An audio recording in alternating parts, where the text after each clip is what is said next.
This feudal lord is highly scientific. This video is purely for entertainment and does not infringe on copyrights or laws. The rights to the novel and image belong to the original author. We do not claim ownership. Don't like waiting and want to listen to this fanfic in full now? Subscribe to our Patreon, where you'll find the best fanfics. Chapter 676, The Power of Faith. How could he not be able to contact?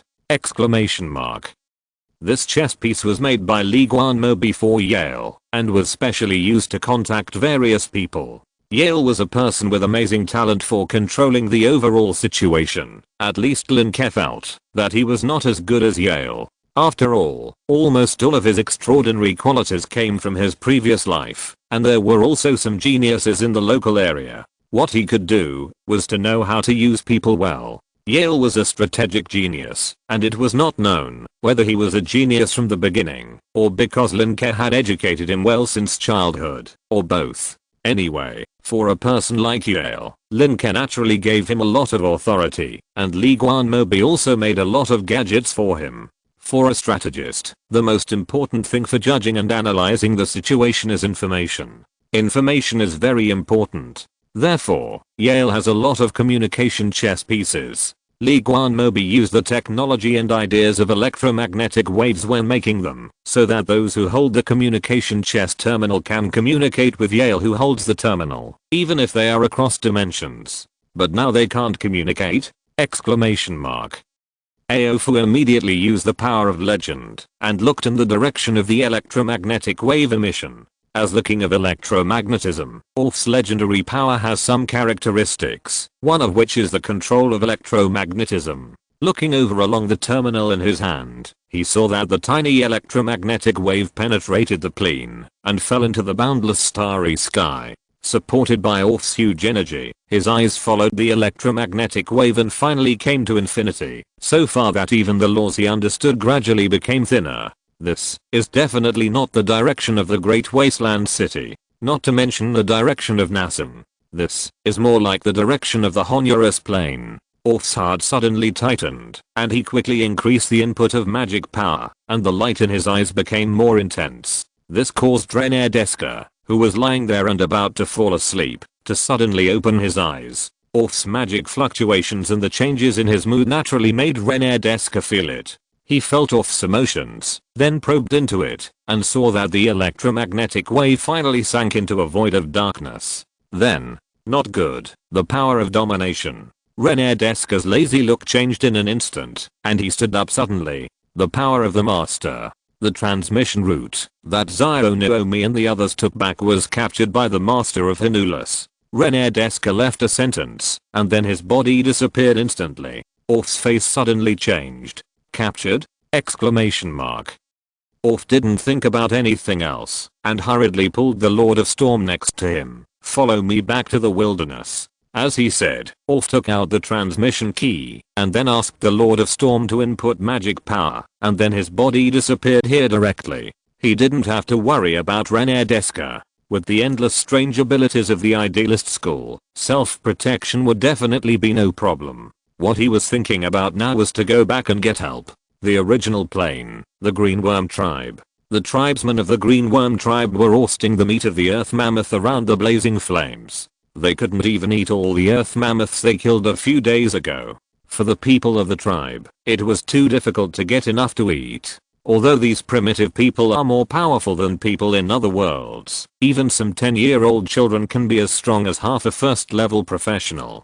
But other creatures in this world are more powerful, especially the giant beasts. The primitive people are only strong in their physical bodies, and they still use stone spears, which are not as good as their fists. But the giant beasts have a lot of things to use. Therefore, the humans in this world have been suppressed. But, after meeting their gods, the green insect tribe has stood up from then on. Thinking of this, the mighty and majestic chief couldn't help but look up at the small stone house on the top of the mountain in the distance, and the handsome red giant eagle next to it, with fanaticism in his eyes. Lin Ke, who was in the small stone house, was holding the artifact rotten wood block in his hand, and meditating and feeling the law. He has many laws and many paths to choose from. whether it is the laws of heat, electricity, light, force, etc. in the direction of scientists, or the laws of knights, or inventors, they can all be considered.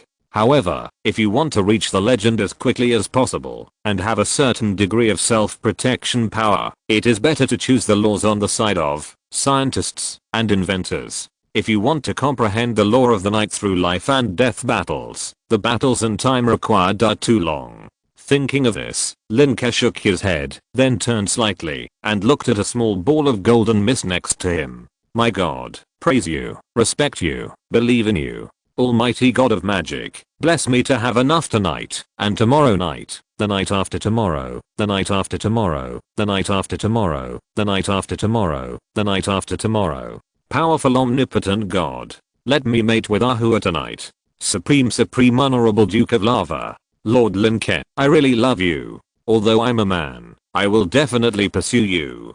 Can this old thief write faster?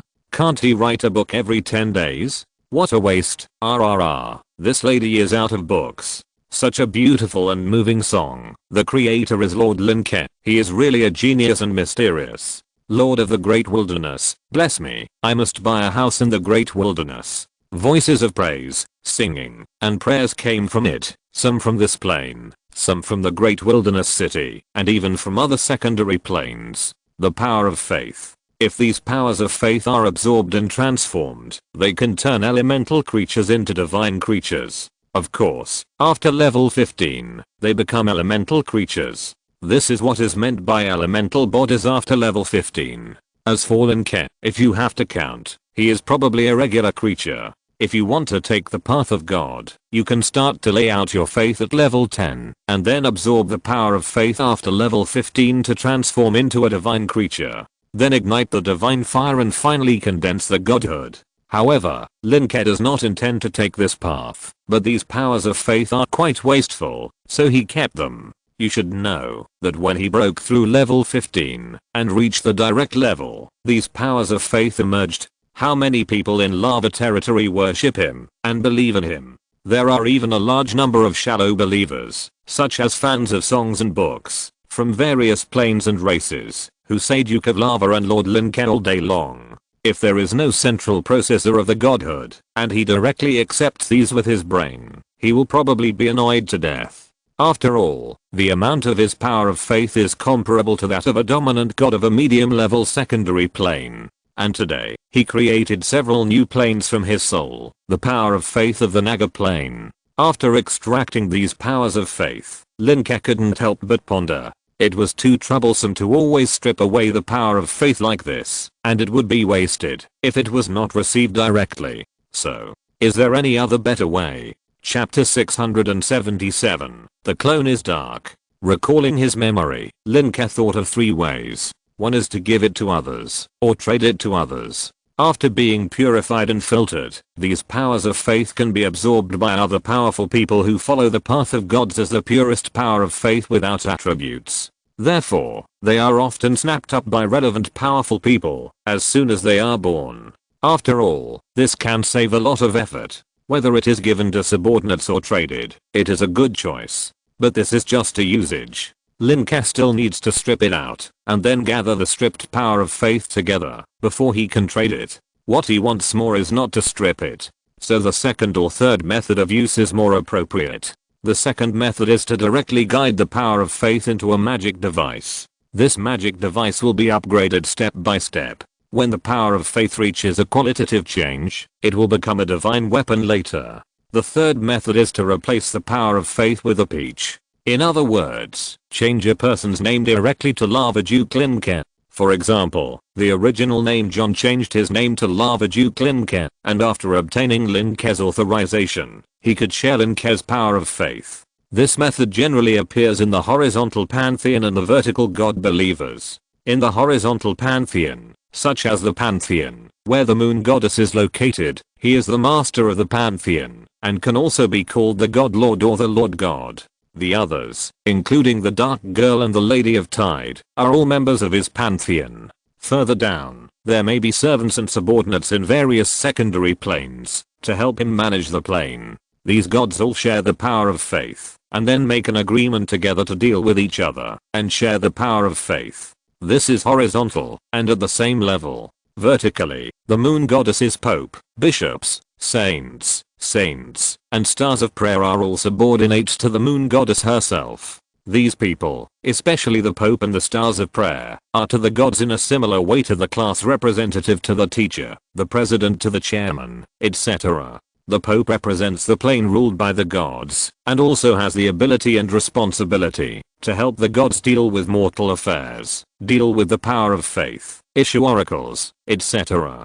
The star of prayer is a representative of the gods in the kingdom of God, ruling all the prayers in the kingdom of God, with responsibilities and powers similar to the Pope. Like the moon goddess, some of her kingdoms have large secondary planes. The stars of prayer are estimated to have the strength of Nasan gods and legends. Through the Pope and the star of prayer, and then through the purification of servant gods and subordinate gods, the power of faith will eventually be absorbed by the gods. But this method also has disadvantages, especially for people like Lin Ke, because over time, it may lead to the Pope's direct seizing power and usurping the throne. Even if Lin Ke gives it to John and other people he trusts, it is not necessary. So most legends treat the power of faith by making it into a divine tool directly. Use a less important magic tool. Anyway, if it is done, it will be good for them. If it fails, then their loss is just one or two less important magic tools, at most adding some power of faith.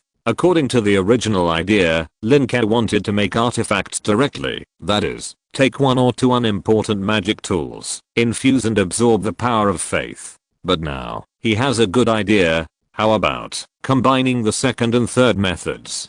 Create a pope, and let the pope collect a steady stream of faith power, and then directly make it into an artifact? And introduce a performance appraisal system. For example, the Pope's KPI for a quarter is an artifact, and each additional artifact can be rewarded with more faith power. You know, the Pope's goal is also to become a servant god, a subordinate god, a sub-god, and then one of the gods of the pantheon. Visualizing performance, wouldn't it be possible to produce artifacts continuously? After all, Lin Ke is different from many legendary strongmen. He is not alone, and he has a big family to support. And Lin Ke estimates that some legendary strongmen may also do this. So, thinking of this, Lin Ke looked at the primitive people below. At this time, the mighty chieftain was sitting cross-legged on the ground, his hands with black mud between his nails tearing a large piece of mammoth meat that had been roasted by the magic flame. His calves were so far forward that the hair on his legs was scorched black, as if he was wearing long johns.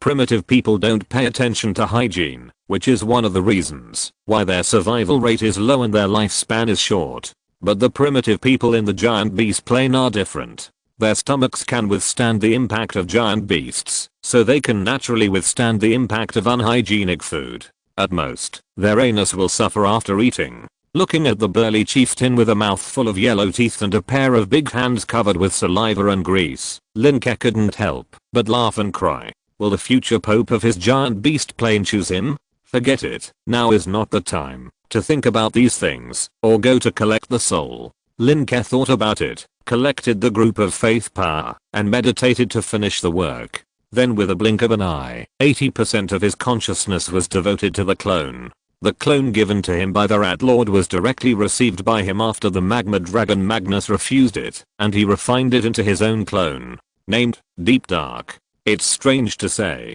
normally, only legends or gods can separate their souls and put them into it, but Lin Ke didn't know what was so magical about his rule body. He just wanted to refine Deep Dark initially, but he accidentally put his consciousness into the Deep Dark that had been successfully refined. As a result, although he couldn't directly split his soul and put it into the clone to make it a real clone, he could put his consciousness into it within a certain distance through conversion. Therefore, the soul that could only be collected passively before, can now be actively collected by Deep Dark. So, at this time, Lin Ke put his consciousness into Deep Dark and began to urge it. The way Deep Dark collects souls is very simple. Ruin gave Lin Ke a soul collector, which is a ring. As long as the Deep Dark clone passes by some places where souls are scattered and do not flow into the plain crystal wall, it will automatically collect and convert them into soul power to feed the Deep Dark clone. When the dark clone truly reaches the law clone, the ring will store the excess soul power in the ring itself, and then emit light. In other words, the day the ring glows is the day his elemental clone dark advances to the law clone. Thinking of this, the dark clone, which has been filled with Lin Ke's consciousness, opened his eyes from a tree hole, stood up, and then rushed out quickly. Chapter 678 God's Mathematics.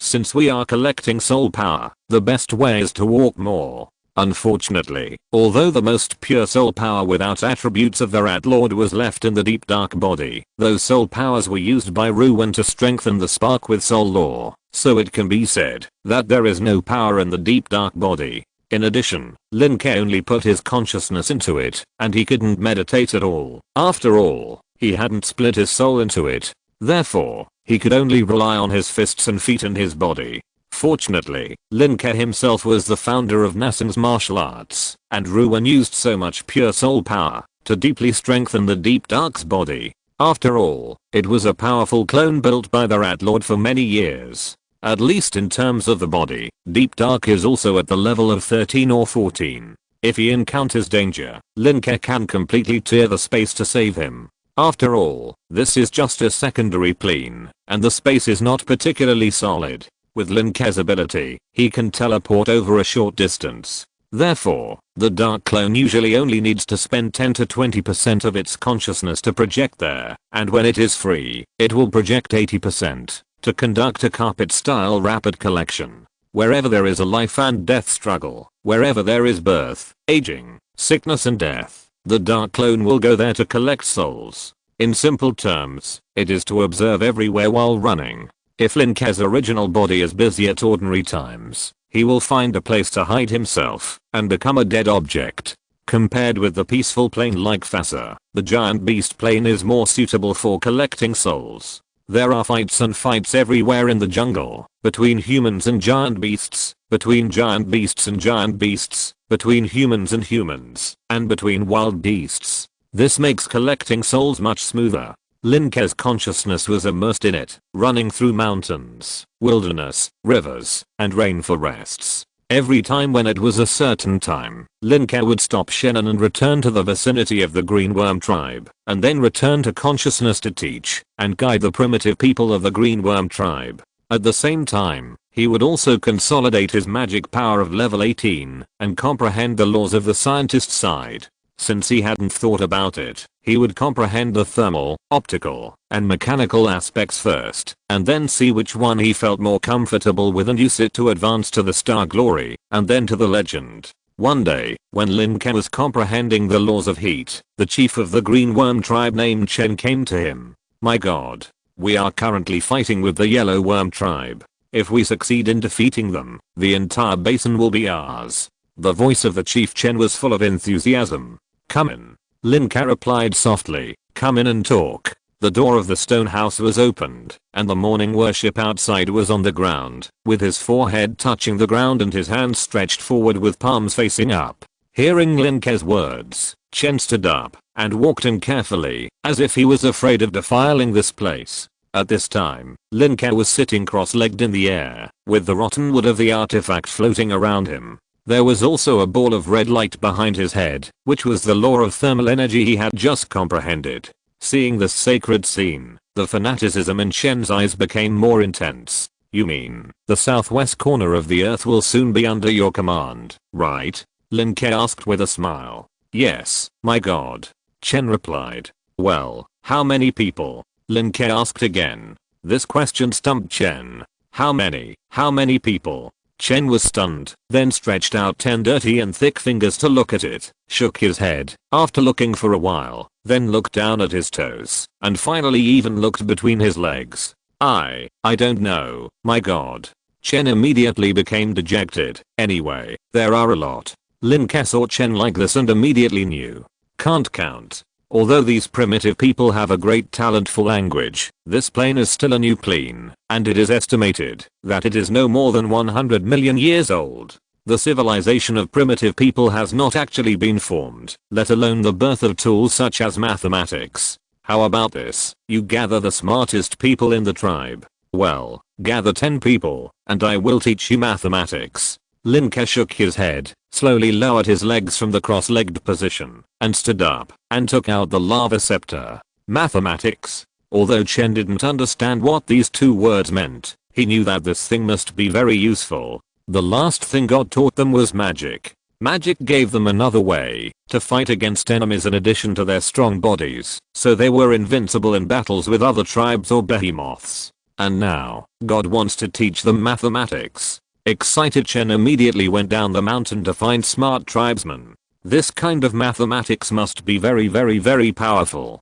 He could even guess how powerful it was, because he heard the love of the word mathematics from the tone of God. When the gods said magic, they were somewhat sarcastic and disdainful, as if it was a misconception that had been eliminated, just like they didn't know that something called potatoes could be eaten. When they said mathematics, it was as if they were talking about the roasted meat leg of a mammoth, full of love. Even the gods love it. Chen happily summoned all the tribesmen, holding a red wooden object similar to a scepter in his hand, and said loudly, "My God will lead us to a new path. A more powerful path. It is called mathematics. More powerful than magic. More mysterious. But my God needs the smartest brain." Chen opened his arms and raised the red scepter in his right hand high. He reinforced it with the light magic, so it looks very beautiful. This is the change he made to ensure that he is the spokesperson of God.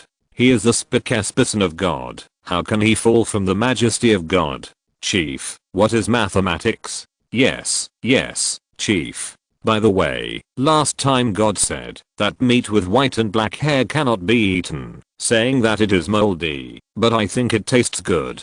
Chief, can I mate with you? The damn, she stole my underwear. I just made it with hedgehog skin today. Chief, I want to kill him. Chief, why can't the fire element and the water element be used together? I think it's very powerful. Look at these white hair. Primitive people have no discipline to speak of. As soon as Chen finished speaking, the primitive people started talking to each other in a mess. In the past, Chen did not have the idea of maintaining the most basic discipline of I speak and you can't speak. But now, Chen feels that they need to change. Because as the green insect tribe expands outward, their tribesmen are becoming more and more numerous. Chapter 679, God's Chosen Son.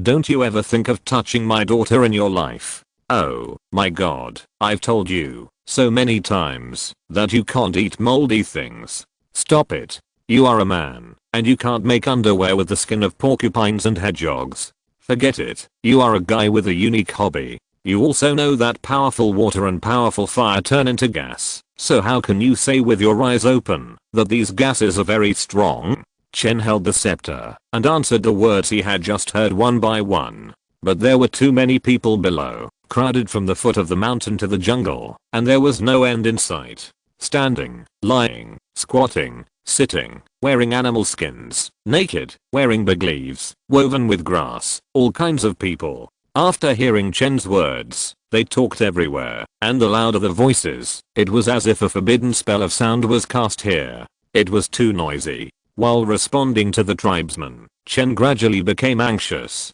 because there were too many people and too many words. Quiet. Gradually, Chen couldn't stand it anymore, so he let out a loud roar. His body was so strong that his strength was not inferior to that of magicians and professionals. So his lungs and his throat were naturally very strong. With a loud roar, everyone stopped and countless pairs of eyes looked over. Some eyes were black and white, some were blue and red. In short, all kinds of eyes looked over, all in unison. Ahem, when I speak from now on, no one can speak. As he said that, Chen slammed the lava scepter in his hand on the stone under his feet, making a dung sound. The tribesmen didn't know why, but they felt that such a scene was so majestic and noble. They didn't understand why. Some people thought that this feeling came from Chen, while others thought that this feeling came from the wood in Chen's hand. That kind of wood is called a scepter. The scepter of power. Okay, now, those who think they are smart, let me think. Well, those who think they are smart, jump up and let me see.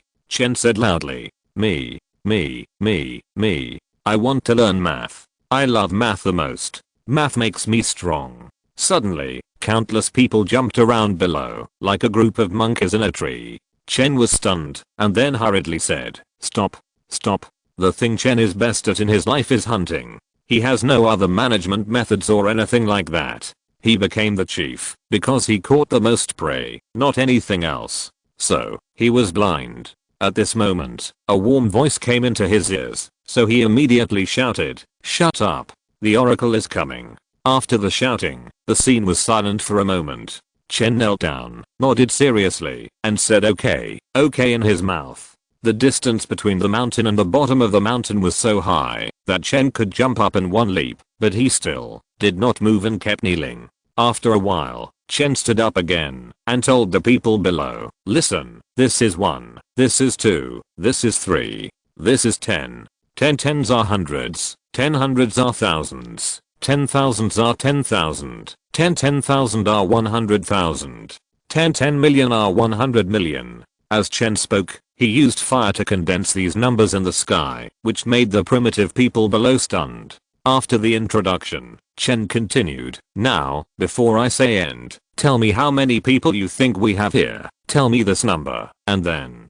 God will select qualified people who can learn mathematics." While he was speaking, a huge spiritual power emanated from the small stone house, covering the area of 10 miles. Some people with special talents, or powerful people, could naturally feel Lin Ke's spiritual power slightly, and were afraid and trembling. How many people? What did the chief just say about 10,000? Something about 1, 2, 3, hundreds, millions, 8, 9. I remember it, haha.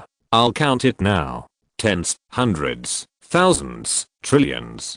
The primitive people scratched their heads one by one, and some remembered it with their powerful memory, and some even said the approximate number they imagined. More than 160,000. How can it be that few? I think there must be at least 50 people here. No, too many. I think there are only 20,000. You are so stupid. 10,000 is bigger than 900. Smart. I'm always the smartest. There are probably 36,000 and 10,000 here. Some primitive people began to recall what Chen had just said, and they couldn't even remember the numbers. Some primitive people remembered it all at once, and were counting at this time, or calculating by their own methods. And about 10 minutes later, Chen on the hill shouted, "It's over. It's over. It's useless to say it now." As soon as he shouted this sentence, he saw about a dozen people flying out of the crowd, and then they were scared and screamed. There was a thin film similar to air under their feet, dragging them all the way to Chen's back.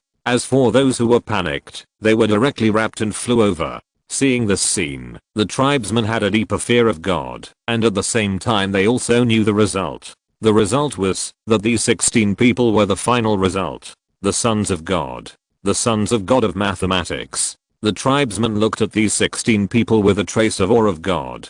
They knew that these 16 people were chosen to learn mathematics. These 16 people in the future will definitely become powerful. After becoming stronger, they will have more say, more food, be liked by more female tribesmen, and have more cubs. Those cubs are authors. Then, these cubs will be taught mathematics by their fathers or mothers, and they will also have more food, be liked by more partners, and then have more and more cubs. In this way, the power and food represented by the top 16 people will become stronger and stronger.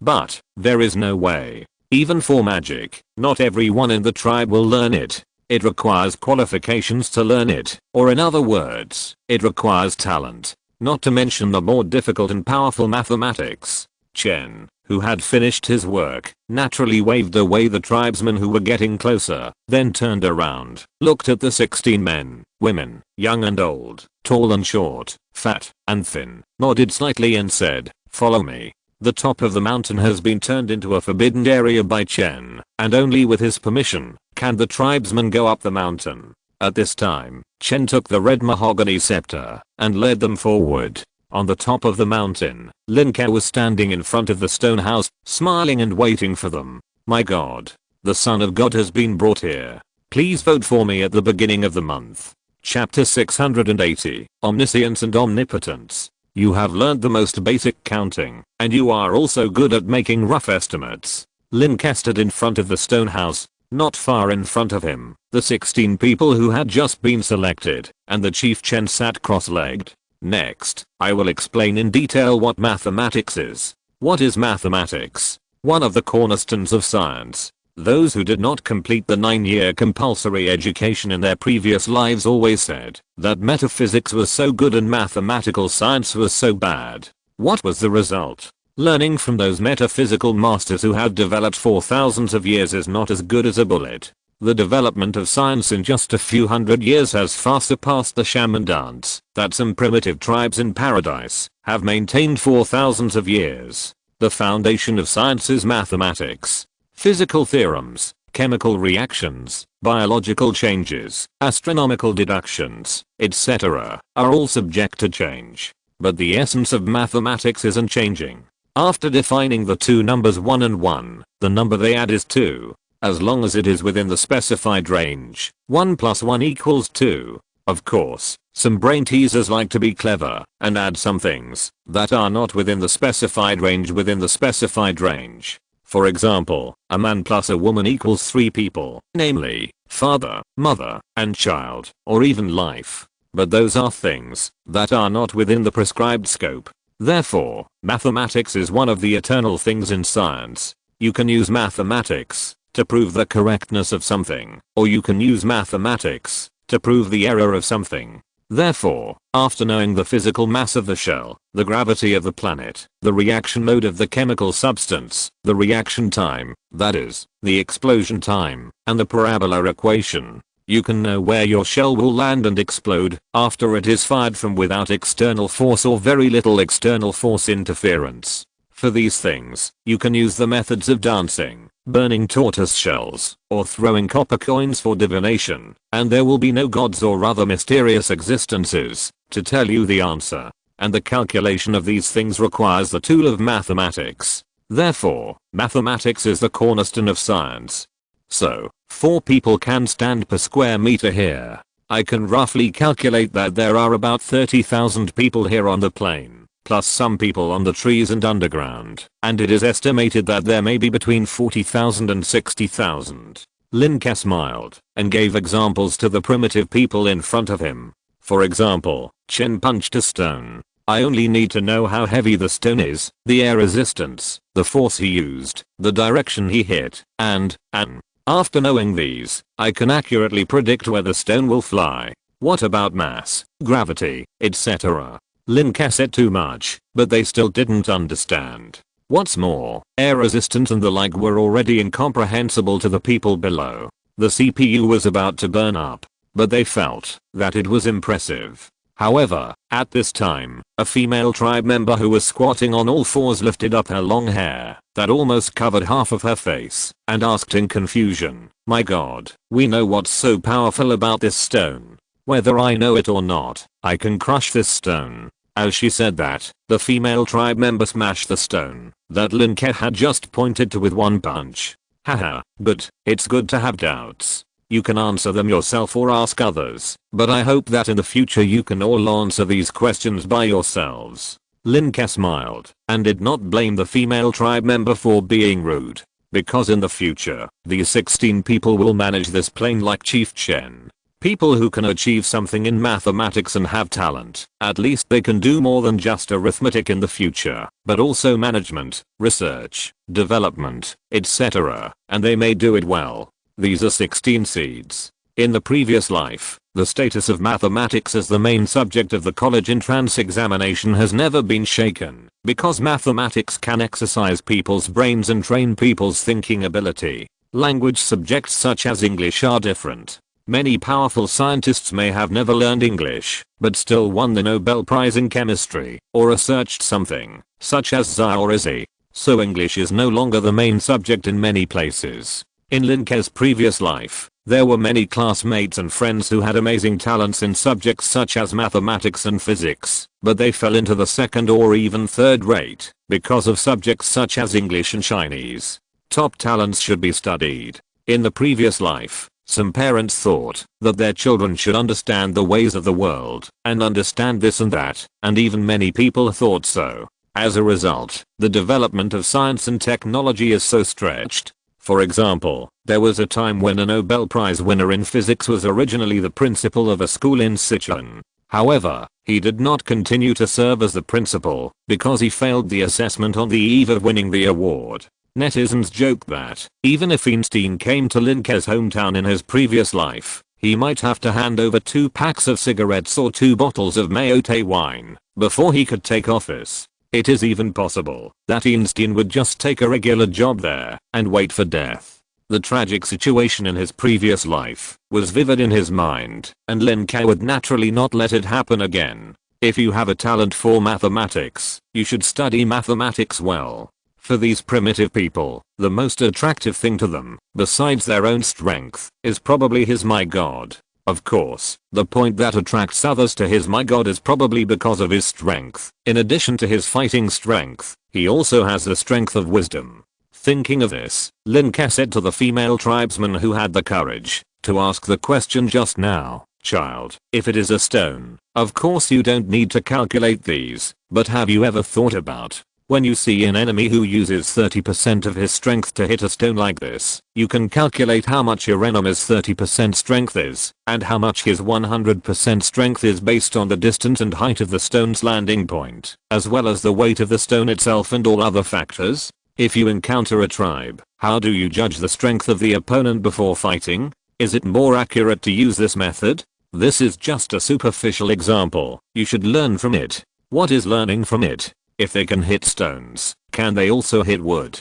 Can they also hit people? Or move some heavy objects? Or according to the depth of their footprints on the ground after they walk? As they spoke, the eyes of the 17 people became brighter and brighter. Learn from it. Reverse thinking. Equation thinking. All kinds of novel ideas were said by Lin Ke, and these primitive people didn't know how much they could remember, but they all felt that this math is really amazing. If one day you understand everything, you can even push a rock as big as a mountain with just one finger. You can even lift a rock as big as the entire earth. You need to use your wisdom as strength to pry the power of everything in the world. Of course, this requires a fulcrum. And this fulcrum is knowledge. If you're listening to this novel on a channel other than Fanfic World, it means they downloaded and uploaded it without effort. We cordially invite you to visit our channel, Mundo Fanfic Novelos. There you'll find the original version of this story and you can explore many other novels of various genres. We're waiting for you to immerse yourself in a world of incredible novels.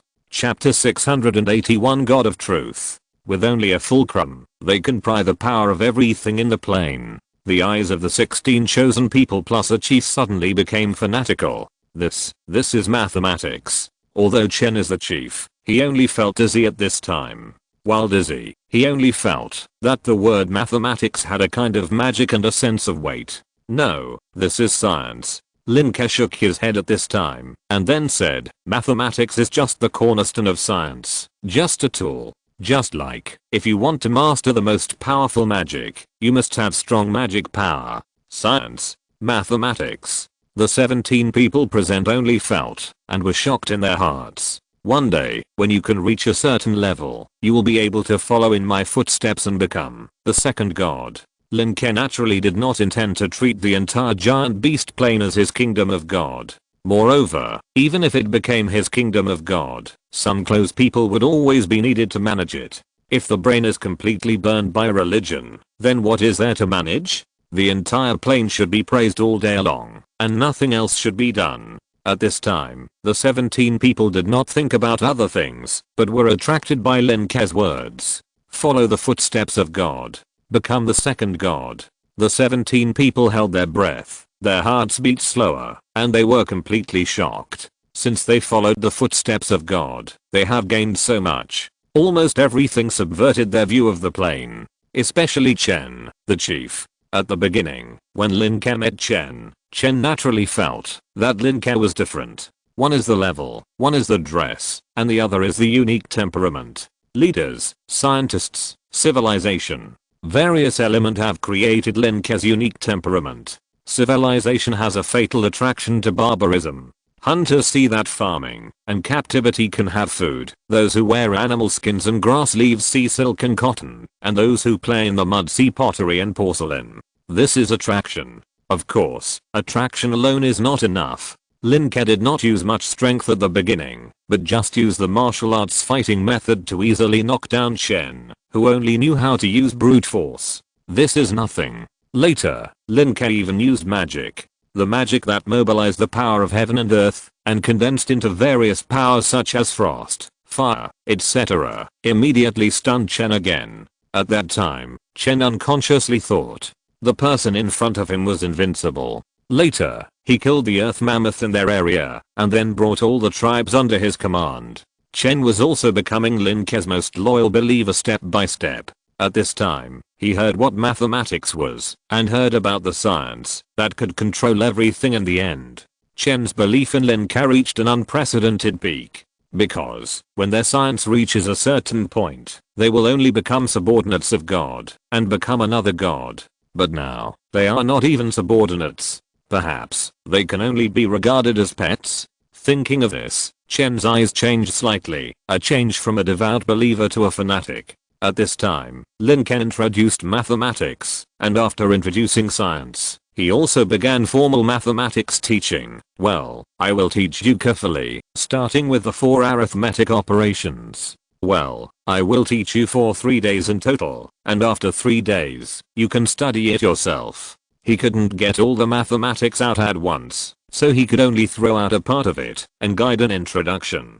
How far they will study in the end depends on themselves. Lin Ke was very curious about how such a tribal civilization would develop after joining religion, and it is still a monotheistic religion, and introducing mathematics. You know, in his previous life, Newton always believed that he was sent by God to the world, which is also the most exciting point for many people who have been brainwashed by religion and metaphysics. But Newton became a believer first, and then became a scientist, not a scientist first, and then became a believer. This is the essential difference. When someone preconceives and influences your worldview, your perception of the world will change. The generation of thunder and lightning is not a natural phenomenon, but there are thunder and lightning mothers beating gongs and drums on the clouds. Rain is not a natural phenomenon, but the Dragon King is making clouds and rain. You can have children without essence and seeds, as long as you pray to Guanyin. She can help virgins get pregnant. In short, when you are sick, don't go to doctors or witches, build houses, don't go to construction teams or feng shui masters, fight wars, don't use guns and cannons, use spells and Taoist magic to cast heads. As long as they are preconceived, stupid people will always believe. And now, Lin Ke is a master of preconceived ideas. Lin Ke is curious about the future. When the giant beast plane develops as it is now, will it have very high scientific achievements, even touch the truth, and then everything will be attributed to him? If he becomes a god at that time, or makes his clone become a god, will he become the truth itself imagined by believers? In the end, will the power of faith flow to him, or to someone else, or to the unknown? If it flows to him, it's okay. If it flows to some other god of truth, it's also normal, but if it flows to the unknown in the dark, it will be terrifying. The truth that countless people pursued turned out to be a certain existence, and this existence arranged the world for people's faith. It was creepy to think about it, but that was all later, just an idea. He didn't even have a way to pursue the power of faith, let alone detect the end of the power of faith. So, after 3 days of teaching, Lin Ke didn't care whether these 16 talented students plus 1 stupid student had learned it, and he left directly. As long as the most basic 4 operations were taught, Lin Ke didn't care whether they had learned the Enlightenment knowledge such as geometric figures and equations. If they couldn't learn it, then they would spend hundreds or thousands of years in the future to explore and learn. At this time, Lin Ke left Xiao Xingyuan on the top of the mountain, but he took out the plane's secret key and returned to the great wilderness. Because something happened. Xiao Nuomi and the others didn't come back. The top of the Great Wilderness Tower. The conference room at the top of the Great Wilderness Tower, which was quiet in the past, was now in a mess. I've said it before, we should let Emperor Wumian go to protect them personally. Oh, then let Emperor Wumian and Andrew go with 7 Grand Dukes. Come to think of it, we shouldn't go for training. We should have built a training ground, a controllable one. What's the point of you arguing now? You should think about how to, and Everyone was arguing, and then they saw Lin Ke walking in. Huh? What happened? Is the danger level at the domination level? Chapter 680 to the Immortal. Lin Ke was very curious about what happened. You know, the danger warning system of Dahuang City is also unified, divided into ordinary, elemental, epic, star, legendary and dominant. The ordinary level is similar to a tsunami or earthquake, and you can just arrange a professional to go there. The other levels are also easy to say. The legendary level is equivalent to the legendary strongman attacking, hostile, and hating Dahuang, and the dominant level is equivalent to the dominant. So, Lin Ke is very curious. Dahuang City is in crisis now, and it is equivalent to the crisis of the enemy of the legendary strongman. Every legend is a favored child of heaven, and they are all powerful on the continent. If you are hostile to such a legend, you can run away if you can't beat them. After running away, you can harass the various strongholds of Dahuang. At that time, Dahuang City may never have peace. And even if it is not against a legend, it is also terrible. Therefore, the legendary level disaster still needs Lin Ke to come back and decide it personally. What's wrong? So what is it? At this time, as soon as Lin Ke entered the meeting room became quiet. The people who were noisy just now immediately quieted down. Why aren't you talking? Lin Ke sat down on the lava throne and asked curiously. You know, in the past, unless he asked them to be quiet, they would quarrel the most. Especially Boldjack, Watson, and Lalita. The three of them were the loudest and talked the most. Boldjack talked about benefits all the time. Watson didn't consider the cost of everything, and Lalita was a troublemaker everywhere. At this time, the three of them looked at Lin Ke quietly. Boldjack stared with his eyes wide open and couldn't speak. Lalita turned her head away from Lin Ke with guilt, and Watson lowered his head directly, like a child who had done something wrong. A child who had done something wrong? Lin Ke raised his eyebrows and saw another person.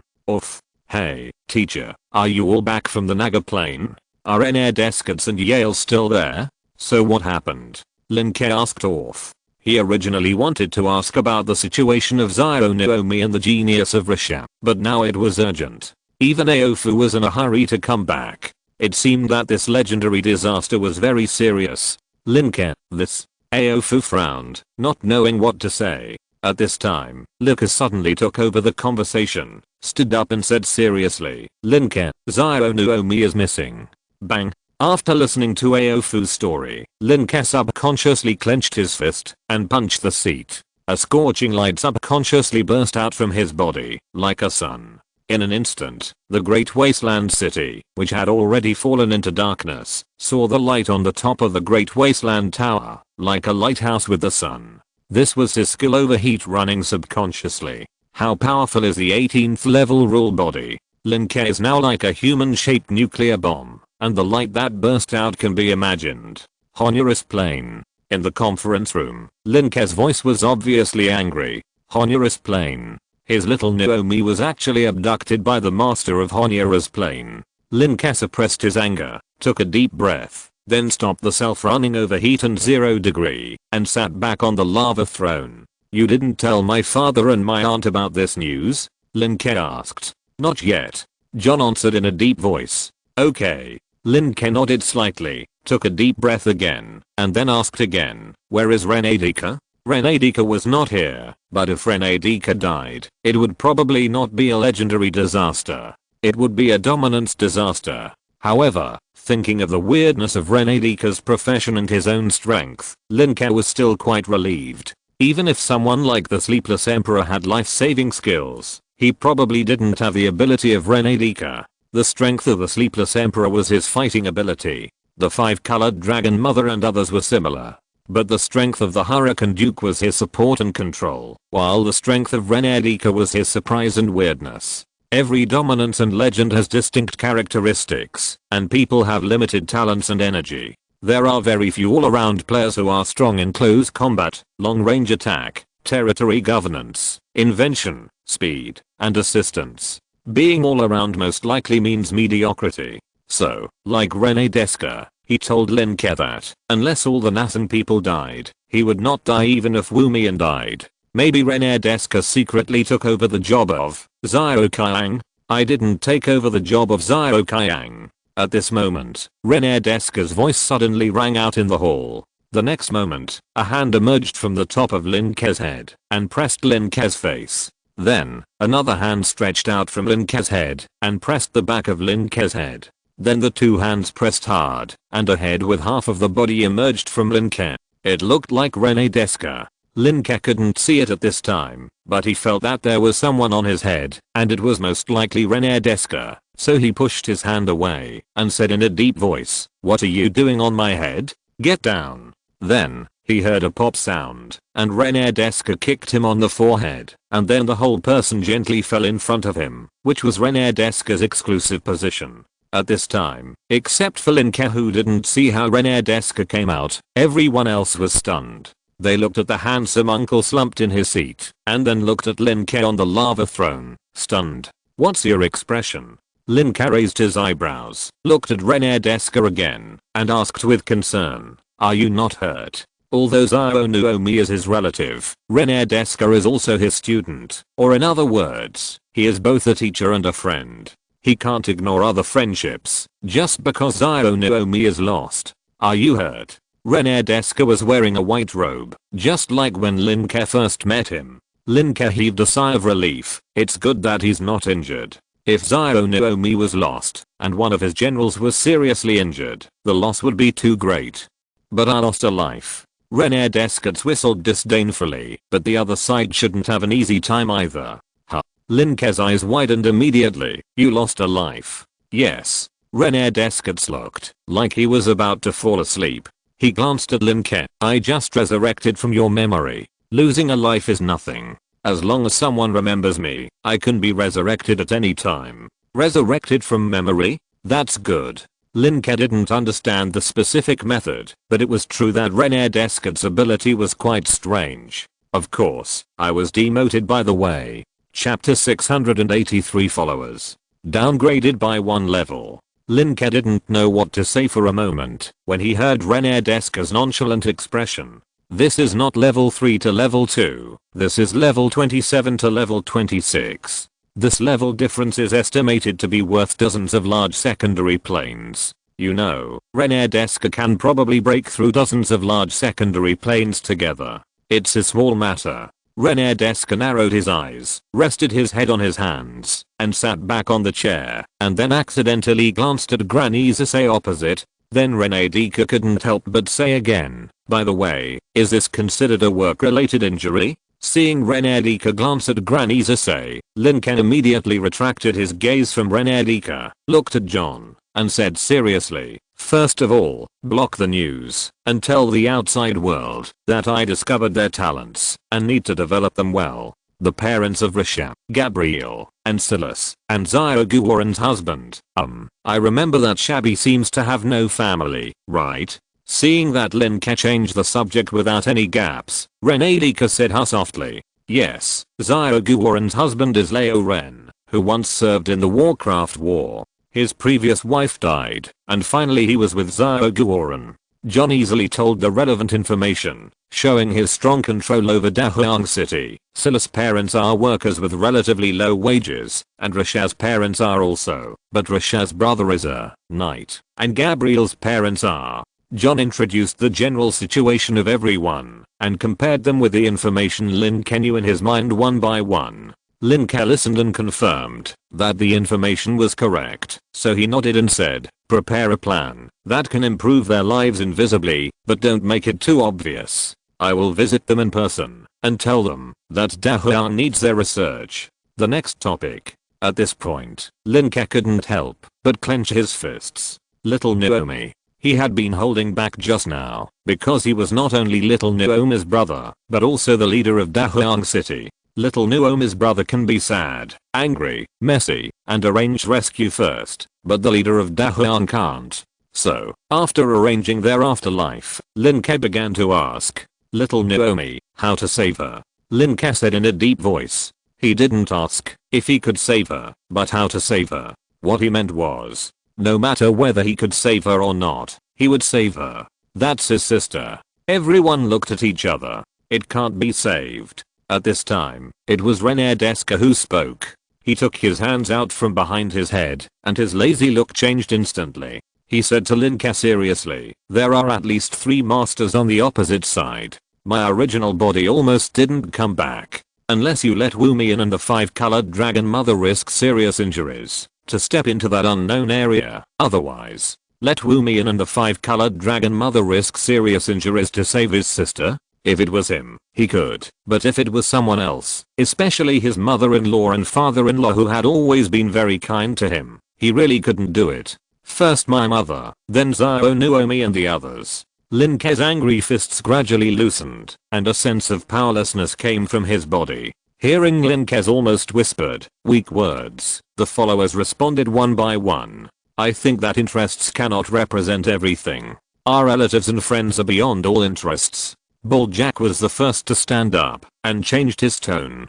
"Fight, fight, fight." Lalita shouted directly, "Fight them to the death." Judge Diana held the detective collection of Sherlock Holmes and said solemnly, "According to foreign laws, we must strike back. My voice will always be sung by Lord Lin Ke." The queen of singing, Sophie, had flames burning in her eyes. "My poems are the same." Ramir also smiled. Liquor also said lightly, "Lin Ke, I support you in everything you do, even if it means sacrificing my life." Liquor's words touched her followers again. The master humiliates the minister and the minister dies. The atmosphere of Nasang is very similar to the spring and autumn period and the 3 kingdoms period in Lin Ke's previous life. Chivalrous and righteous, loyal and righteous, loyal and brave. John knelt down on one knee naturally, put his right fist on his heart, and chanted, "I, John Link, will defend the glory of the Azan family until the stars fall, the world collapses, the rules are destroyed, and I will never change until I die." When the other followers heard John's voice, the originally noisy environment suddenly became audible, and the already hot eyes became extremely fanatical at this time. "I, Nix Link, will defend the glory of the Azan family until the stars fall, the world collapses, the rules are destroyed, and I will never change until I die. I, Lalita Link, will. I, Watson Link. I, Jack Link. I, Black Mountain Link. I, Sis Link." Link's followers naturally followed the surname of the Link family, and their own surnames also moved forward one place. For example, the original name of Watson Toby now adds a Lin Ke after the surname Toby, so it is shortened to Watson Lin Ke. Every prominent person, or those downtrodden nobles, may have magnificent history behind each middle section of their real name. And now, all the followers have changed their surnames to Lin Ke. The surname Lin Ke of the Lava family represents the glory of Lin Ke, the founder of the Lava family. Now, countless people want to join the Lin Ke family but cannot. At this time, feeling the intentions of the followers, Lin Ke's heart also beat. These are his followers. They are his right-hand men, an indispensable part of his life, his friends, and his relatives. René Descartes and others did not kneel on one knee, but they all watched this scene with a smile. "Lin Ke, we have been tied to the same chariot with you for a long time," the Princess of Mist said with a smile. "Even if it is for the new milk tea products of next season, I can't sit back and watch you fail. I'll help you." The dark girl was still concise, but her meaning was very clear, including Riven, Li Guanmabi, Aofu, etc. All the legends and gods present, whether they are the original body or the incarnation, have expressed an attitude. That is to support Lin Ke. Lin Ke. Licker looked at Lin Ke and said with a smile, "I remember you said, you keep your people in mind, and your people just lifted you up. Lin Ke, you have done a lot for everyone, and now, everyone can do a lot for you." Chapter 684. If you don't give up even a grain of rice, the world will be in trouble. Looking at the people in front of him, after listening to Licker's last words, Lin Ke was shocked. His followers, his relatives and friends, all stood behind him. Well, Lin Ke's anger disappeared at this time, and he calmed down. He sat back in his seat, and began to think carefully. How can we save them? The best way is to blow up Honduras directly, and then tie Honduras to Nasang like Feljimmer and Hughes, firmly on the same planet, and in a dominant position. But it is estimated that it will take a long time to achieve. The medium method is naturally to start a war with Honduras. The sooner the better, the more grand the better. As long as the full-scale war between the two main planes is officially started, the creatures on both sides of the main plane will probably know something about each other. As long as you inquire carefully, Xiao, Nuomi and Feudal will find out about the news of the war, and then there will be a chance to move here. The worst way is to send teams of rescuers to rescue Feudal and others by the method of finding a needle in a haystack. Unfortunately, even if Feudal, Xiao, Nuomi and others knew and remembered the coordinates of Nasung's transmission, but when they were not close to Nasung's influence range, the power required for that kind of transmission was extremely huge, and it might be impossible to transmit back, even if a legend was exhausted. But for now, this is the only way. Thinking of this, Lin Ke stood up and said in a deep voice, "Then we will be the pioneers of Nasung and go to explore Honduras." The followers were still kneeling on one knee on the ground at this time. After hearing Lin Ke's words, they stood up one by one and waited for Lin Ke's orders. "Hey. Finally, I feel like I was fighting Warcraft back then." Lalita waved her fist fiercely. Everyone agreed. For so many years, they have been in high positions, and there are few times when they all fight together as a group. Most of the time, they can let others fight. But thinking of following Lin Ke to charge into the Warcraft battlefield when they were weak, they were still very excited. "John, check which planes are closest to Honduras now. Let's talk to the masters of those planes and use them as the front line of our battlefield. Black Mountain, quickly establish and improve our logistics supply system and recruit enough independent professionals. Nix, provide good medical support and recruit new wartime doctors and nurses to minimize casualties. Ramiel, the propaganda system should control public opinion. This is a battle about protection. The two planes are fighting, and we must protect our homeland.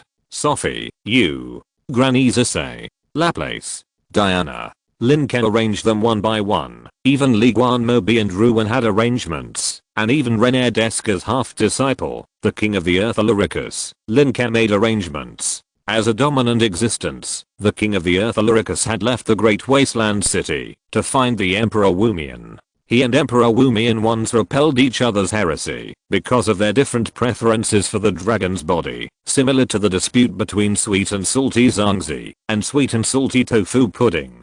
Later, it was said that he was beaten up by Wumian, and then he returned to Dahuang City again, and it was said that he went to the stadium to play football. At this time, this kind of dominant combat power is of course a deterrent force.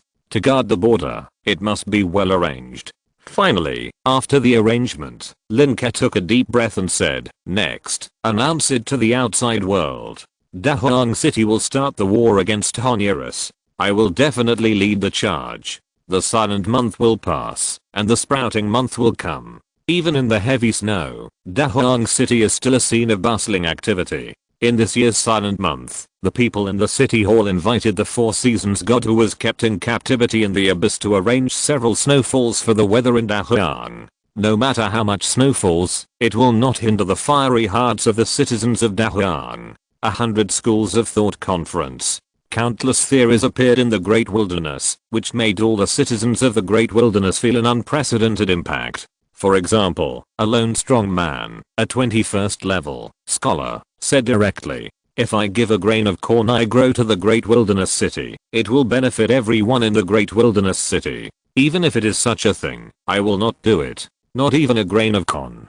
Especially when such a theory is still among the theories that Lin Ke personally agreed to pass, it naturally caused an uproar. And his logic is also self-consistent. The scholar looked gentle and elegant, and he gave his speech in a wonderful place. At the speech, he expressed his meaning very simply. "Today, I can say that, if I give you a grain of corn, the whole great wasteland city will benefit. Do you all think that it's okay to give away such a small thing? What if I have to cut off one of your hands to make a profit tomorrow? Will you consider it?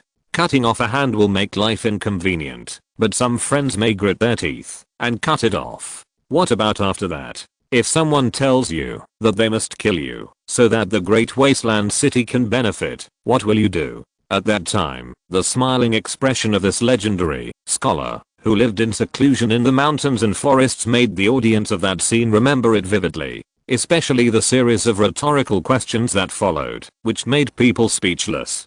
Today I will only kill you. Tomorrow I will tell you what you will do if your parents, children, grandparents, etc. are all killed. What if Nasang says he wants to kill all the people in Dahuang City the next day? What if one day Nasang is divided into two sides, one with 5 billion people and the other with 5 billion and one person, and says he wants to kill the side with fewer people? What should I do? So, today a grain of corn, tomorrow a bag of buckwheat, the day after tomorrow a cart of milk fruit, the day after tomorrow a house. Not giving even a grain of corn is to prevent you from getting too much. So this theory became popular, and the people called it the not giving even a grain of corn theory. At the same time, the city hall named it the extreme egoism theory, and included it in the second level discipline of ethics in the philosophical system, which belongs to the third level discipline. At the same time, various theories have emerged: absolute egalitarianism, rational egoism, utilitarianism, pragmatism, emotionalism, and a lot of other theories have emerged. These ideological discussions are a feast for everyone's eyes. The citizens of Dahuang were fine, seeing too many new things every day, and they had been trained for years, so they would not be surprised by anything they saw. But it was different for the outsiders. Because of the widespread spread of the 100 Schools of Thought conference, countless people flocked here. Those who were not interested in auctions and material things before were now attracted by these ideas of letting 100 flowers bloom. Chapter 685 Peace and Radicalism. With the 100 Schools of Thought in full swing, the wonderful place is naturally packed every day. People keep renting small lecture rooms and vigorously promote their own theories to win more favor. The audience is also very interested in these.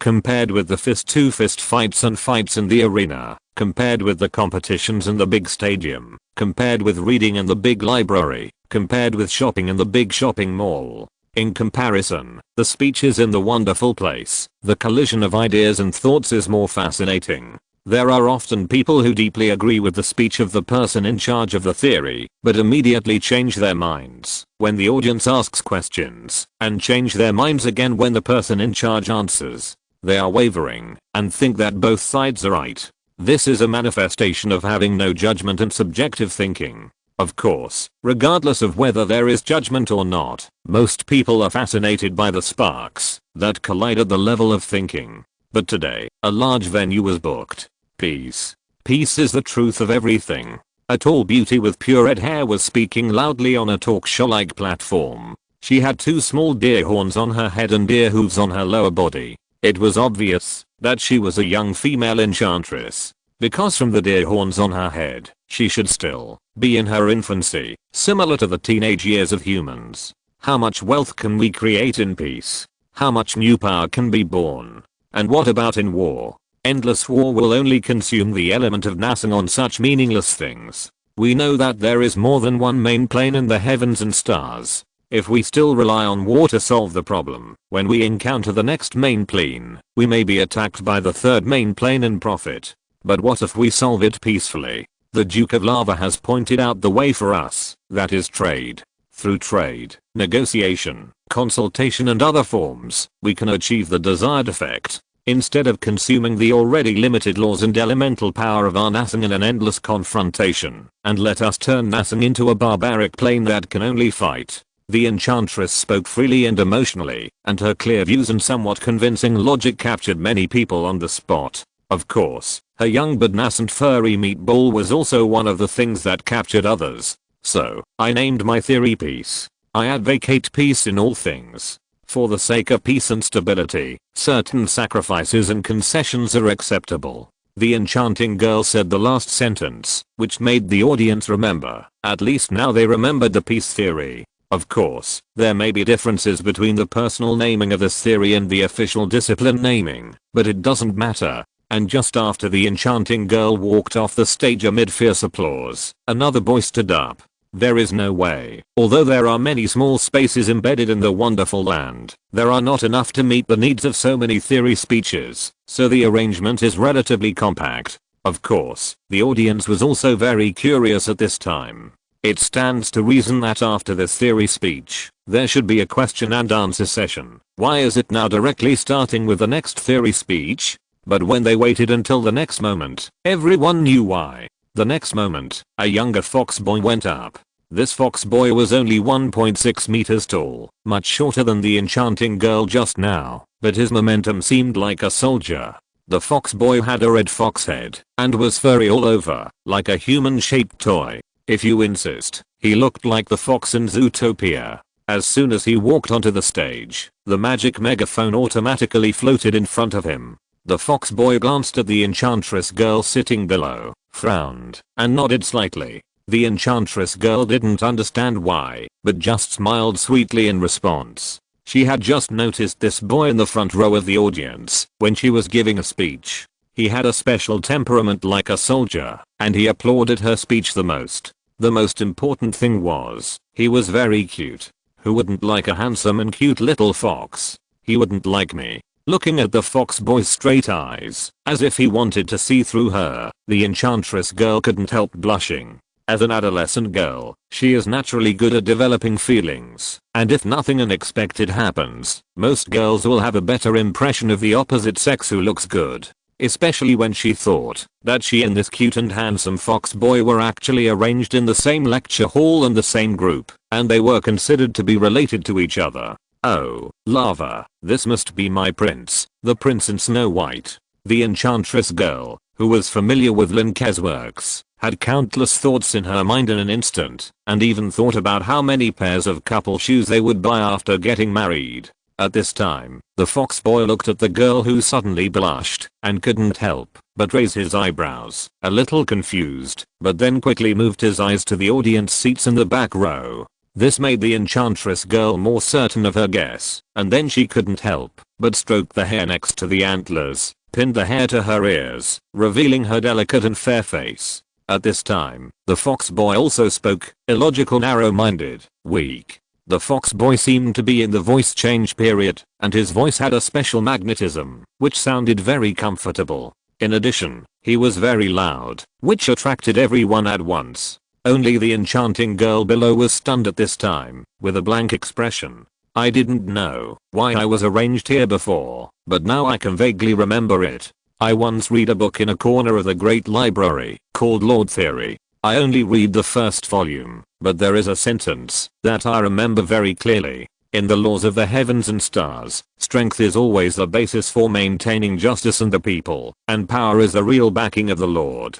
Truth is only within the attack range of skills, and dignity stands on the edge of the sword. As soon as these words came out, everyone present was shocked. The law of truth. There is a lot of truth in this sentence. Some of the audience members also slowly became serious, especially those who heard Lin Ke say this. This sentence seems to have been said by Lin Ke. So, this book was really discovered by this fox boy by accident? Or did Lin Ke do it on purpose? Thinking of this, many people's eyes changed more dramatically. This fox boy may have talents that they haven't discovered. Then this talent was discovered by Lin Ke, so he guided him to get the book he wrote. It's a natural thing. Chapter 686 Hawks and Doves. Since it was a natural thing to do, everyone should listen carefully and learn well. Maybe they could learn something from it, such as some of Lin Ke's governance ideas. As the audience pricked up their ears to listen, the fox boy also began his speech. As we all know, other people's thoughts will not easily change because of your thoughts. When intelligent beings meet, there are only three possibilities. One is fighting, one is peace, and one is leaving each other. In the dark night, you are walking in the forest, and the grass in front of you moves. Your reaction is likely to be to throw a skill at it first, regardless of whether the opponent is of the same kind. In summary, I call it the law of the dark forest. Of course, this statement is actually very one-sided. It is only like that in unknown situations. If it is a bright forest, it may be a different situation. When two races of intelligent life, or even two main planes, meet, they will also explore and understand each other. Some intelligent life is brutal and aggressive, some intelligent life is kind by nature, and some intelligent life is greedy. In short, there are all kinds of races, and what is the main will of this race is also very important. As we all know, there are many individuals in a race of intelligent life, so not all individuals are the same, but they are likely to have a main will, and that will represents the greatest characteristic of this race. At this point, the fox boy paused and continued. For example, the will of our great wasteland city comes from His Excellency the Duke of Lava. Our will is similar to I will not offend others, unless they offend me. However, no matter how many kinds of intelligent life there are in the stars, our way of treating them should not be one-sided. Instead, they should be classified. We can coexist peacefully with peaceful races, and we should fight to the end with brutal races. But the most basic thing for all of this is our own strength. Only when your own strength is strong enough, you will have the confidence to choose, and you will have the opportunity to choose. If you give in blindly, then in the end others will want to kill you, or treat you as a slave, and you will have no way to resist. So, I call my doctrine the hawk doctrine. We should have sharp beaks, and claws like eagles, not like doves, without sharp claws and fangs, and can only exist as food. Hawk. The fox boy spoke loudly, and the applause below was thunderous. Indeed. When two intelligent life forms meet, or even two main planes meet, the best way is not to fight immediately, nor to kneel down and beg for mercy. The best way is to make contact and test first, and finally make corresponding judgments, based on the information you have. Only when you have enough information can you know how to deal with it. But no matter how you deal with it, your own strength is definitely the most basic. When you become strong, the originally brutal enemies may be like docile kittens in front of you. The audience present had their own judgments, and they immediately felt that what the hawkish boy said made sense. It even inspired them to think a lot. Only one person was extremely angry. It was the enchantress girl who called for peace at the beginning. The enchantress girl looked at the fox boy angrily, and there was a strange shame mixed in her anger. She gritted her teeth and wanted to say something, but considering the etiquette and the fact that the doctrine she had just founded could not be abolished, she still held back and did not speak. But if eyes can kill, the enchantress girl's eyes are at least equivalent to a legendary skill, and it is the kind that has been transformed. Under this gaze, the fox boy stood to one side of the stage, making room for him, while the enchanting girl walked out of the audience and stood on the other side of the stage. At the same time, the host also leaped out of the audience and landed on the stage steadily and gracefully. I believe that you have already listened to the wonderful speech on the peace doctrine and the hawkish doctrine. Next, please ask questions. The host smiled. A large number of arms of various kinds were raised immediately. The host randomly pointed at an old rat man. The old man looked at the fox boy standing on the right and asked, "Besides death, what else does war bring?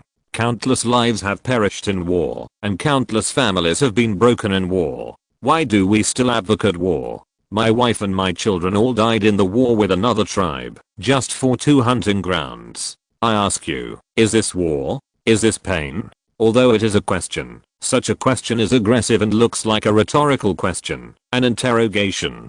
The question the old man is asking is very simple. You say war is good. Then why do I only feel grief? This old rat man doesn't seem to have any magic power in his body, but he must have special skills to be able to live in the great wasteland city. Everyone listened to the old rat man's words at this time, and they didn't think there was any logic in it. After all, the people present had strong thinking ability. The old man's starting point is himself, and his vision is quite narrow. However, this old rat man spoke very sincerely, and the pain in his language was simply incomparable. The tone of voice that makes people cry and feel sad is almost crying. And everyone will naturally sympathize with this old rat man. And what the old rat man said is also the truth. Many people lost their loved ones and everything in the war. At this time, the fox boy slowly shook his head and spoke in a sonorous voice. Fight to stop war and stop fighting with weapons. He looked at the old rat man, and his voice made people feel that it was slightly softened, but the tone was still the same. We fight to protect our homes, not to fight for the sake of fighting. This old man, I sympathize with your experience, but have you ever thought that it is because your tribe believes in peace that you cannot fight against foreign enemies when you encounter them? Maybe you didn't listen to my speech carefully, but I don't advocate violence and fighting. What I advocate is meaningful violence and fighting. Fighting for the sake of protection. If you encounter other unknown life forms, you will only kneel down and beg for mercy, and your fate will be dominated by others. Pick up the sword. You still have a chance to fight. Put down the sword. All you can do is pray and beg. As he said, the boy raised his arms again, and there was a special aura emanating, as if he was a battlefield general standing here, not a middle school boy. He said, "We must have the sharp claws and beaks of an eagle, not for anything else, just to protect." Chapter 687 Invitation. The old rat man moved his long and pointed mouth, but did not say anything again. Instead, he shook his head and sat down, sighing, "I hope your hawkish doctrine can be put into practice." Just after he sat down, before he had time to reflect on the conversation between the two, all the arms were raised again. Some of them care about other people's problems, while others don't care at all, only care about what they want to ask, such as, "Excuse me, young lady, if what you want is peace, then do you mean that all the intelligent beings in Assen who are fighting outside now, those masters, those legends, are they all wrong?" A conifer man stood up and asked. He should have been attached with the shrinking spell, and he looked only about 1.81 meters. But his voice is very distinctive, like that kind of smoky voice, with a special feeling.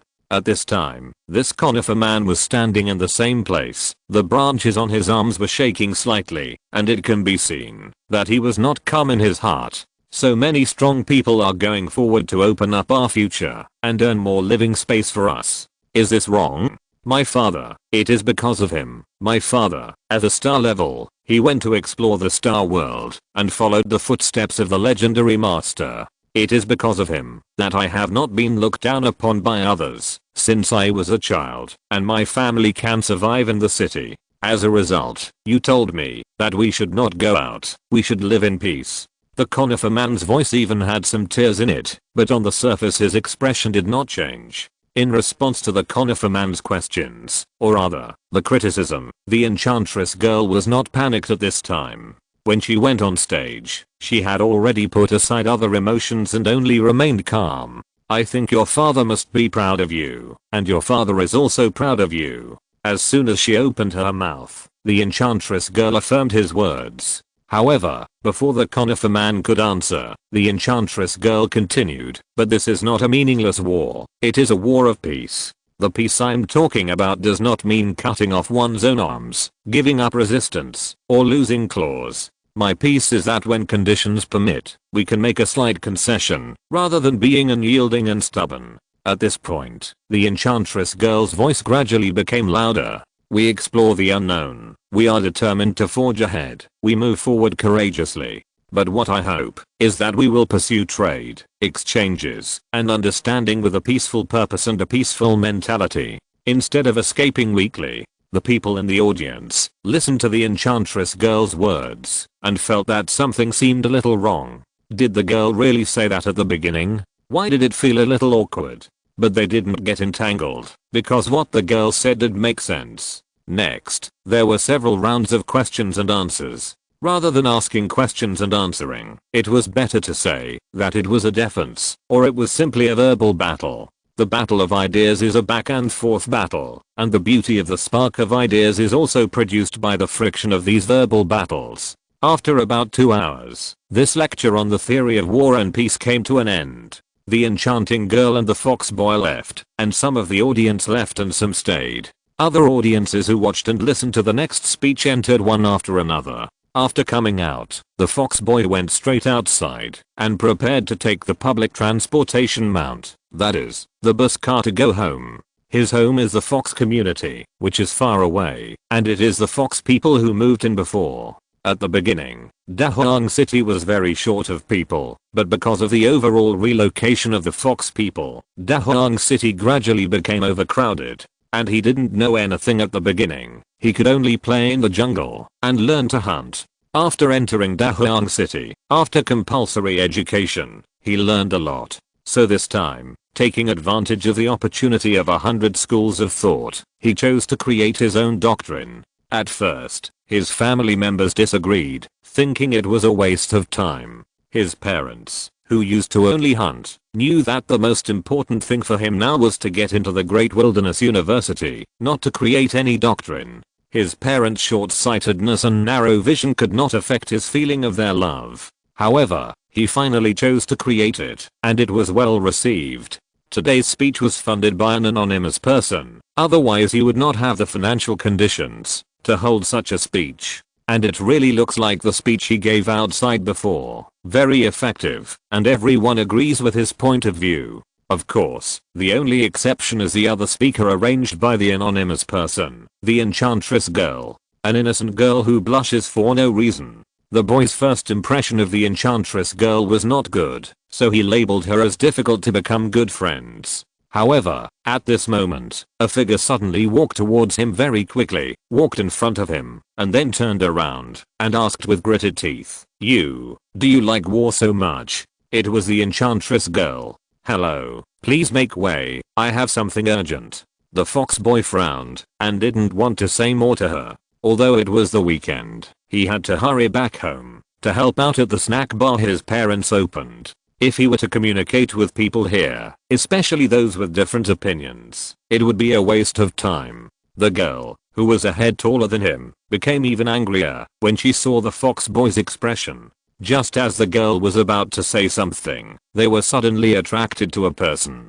They were attracted for no reason. It was a middle-aged man holding a trumpet-like instrument in his hand, smiling at them, standing on the sidewalk, but no one else seemed to see him.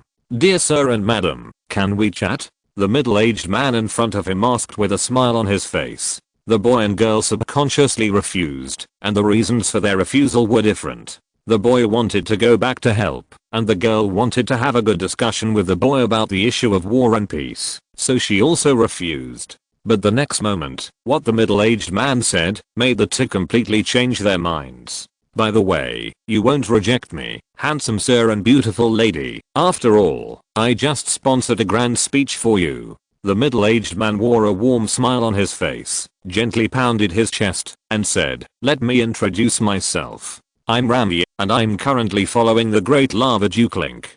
I'm currently working in the propaganda department. If you're listening to this novel on a channel other than Fanfic World, it means they downloaded and uploaded it without effort. We cordially invite you to visit our channel, Mundo Fanfic Novelos. There you'll find the original version of this story and you can explore many other novels of various genres. We're waiting for you to immerse yourself in a world of incredible novels.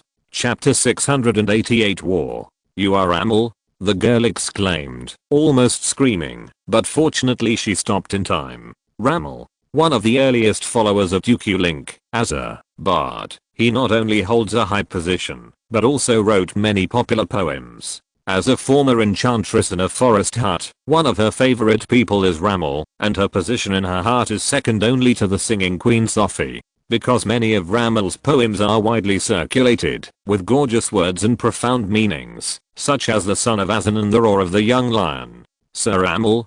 The fox boy also widened his eyes, his two ears stood up, and the tail behind his buttocks was shaking, showing that he was very excited. This situation is like a child in a small city in the 18th tier suddenly meeting the Minister of Propaganda. Not to mention that this Minister of Propaganda is a famous poet, and he is also handsome, and has a good temperament. So, are you two convenient to chat? Ramel smiled and said, I'm very interested in your theories. Very interested in their theories. Although the two of them founded a theory, they were still young at heart. This was recognized by others, and the person who recognized them was Rami, who was in a high position, and enjoyed a high reputation. So, the two dizzy founders of the theory followed Rami to a green leaf juice bar, and chose a private room. The three sat down, and Rami ordered juice for the two, and then got straight to the point. In the field of war ideology, you should be considered two representatives, the hawks and the doves. Hawks and doves. Hearing this word, the fox boy didn't react, but the enchantress frowned. She was about to speak, but Rami raised his hand to stop her, and said, these two words were distinguished more than 10 years ago when Lord Lin Ke was 6 years old. It has nothing to do with you. More than 10 years ago, these two children should not have been born. So, the enchantress's brows relaxed immediately, but then frowned again. Rami continued, Lord Lin Ke said that hawks and doves are generally military terms used to express what kind of model is used to resolve major conflicts between two forces. Hawks refer to people or forces that advocate strong diplomacy or military expansion. Doves refer to people or groups that use gentle and rational power to solve problems. Of course, these two words now have a more extensive scope of use. The division of temperament and power in large and small groups can be expressed as hawks and doves. Just at this time, the juice came up. Rami drank a sip of sour berry juice, and then said, hawks have strength, height, and impact. Doves have warm feelings, fraternity, and kindness. So, Lord Lin Ke calls them hawks and doves. So that's it. The fox boy and the enchantress girl immediately understood, and the fox boy was even a little excited. This was Lin Ke's name. It actually coincided with the name he came up with. What an exciting thing.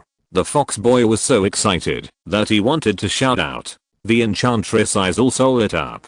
After all, the doves described by Rama and the doves described by the fox boy are completely two different things. One is warm and loving, and the other is weak and passive. In the eyes of the enchantress, what Lord Lin Ke said is indeed right. What she wants is to influence and move others with kindness, love, warmth, and justice, so that everyone can develop peacefully. How beautiful. Sir Rami, what is the purpose of your visit to us? The fox boy did not bother about the name, but asked curiously. This time, the main reason is. At this point, Rami looked around, and then gently waved the trumpet-shaped instrument in his hand. This is the suona invented by Lin Ke. The sound of suona, the king of musical instruments. It can emit the sharpest sound, and naturally it can also gather the sense of presence.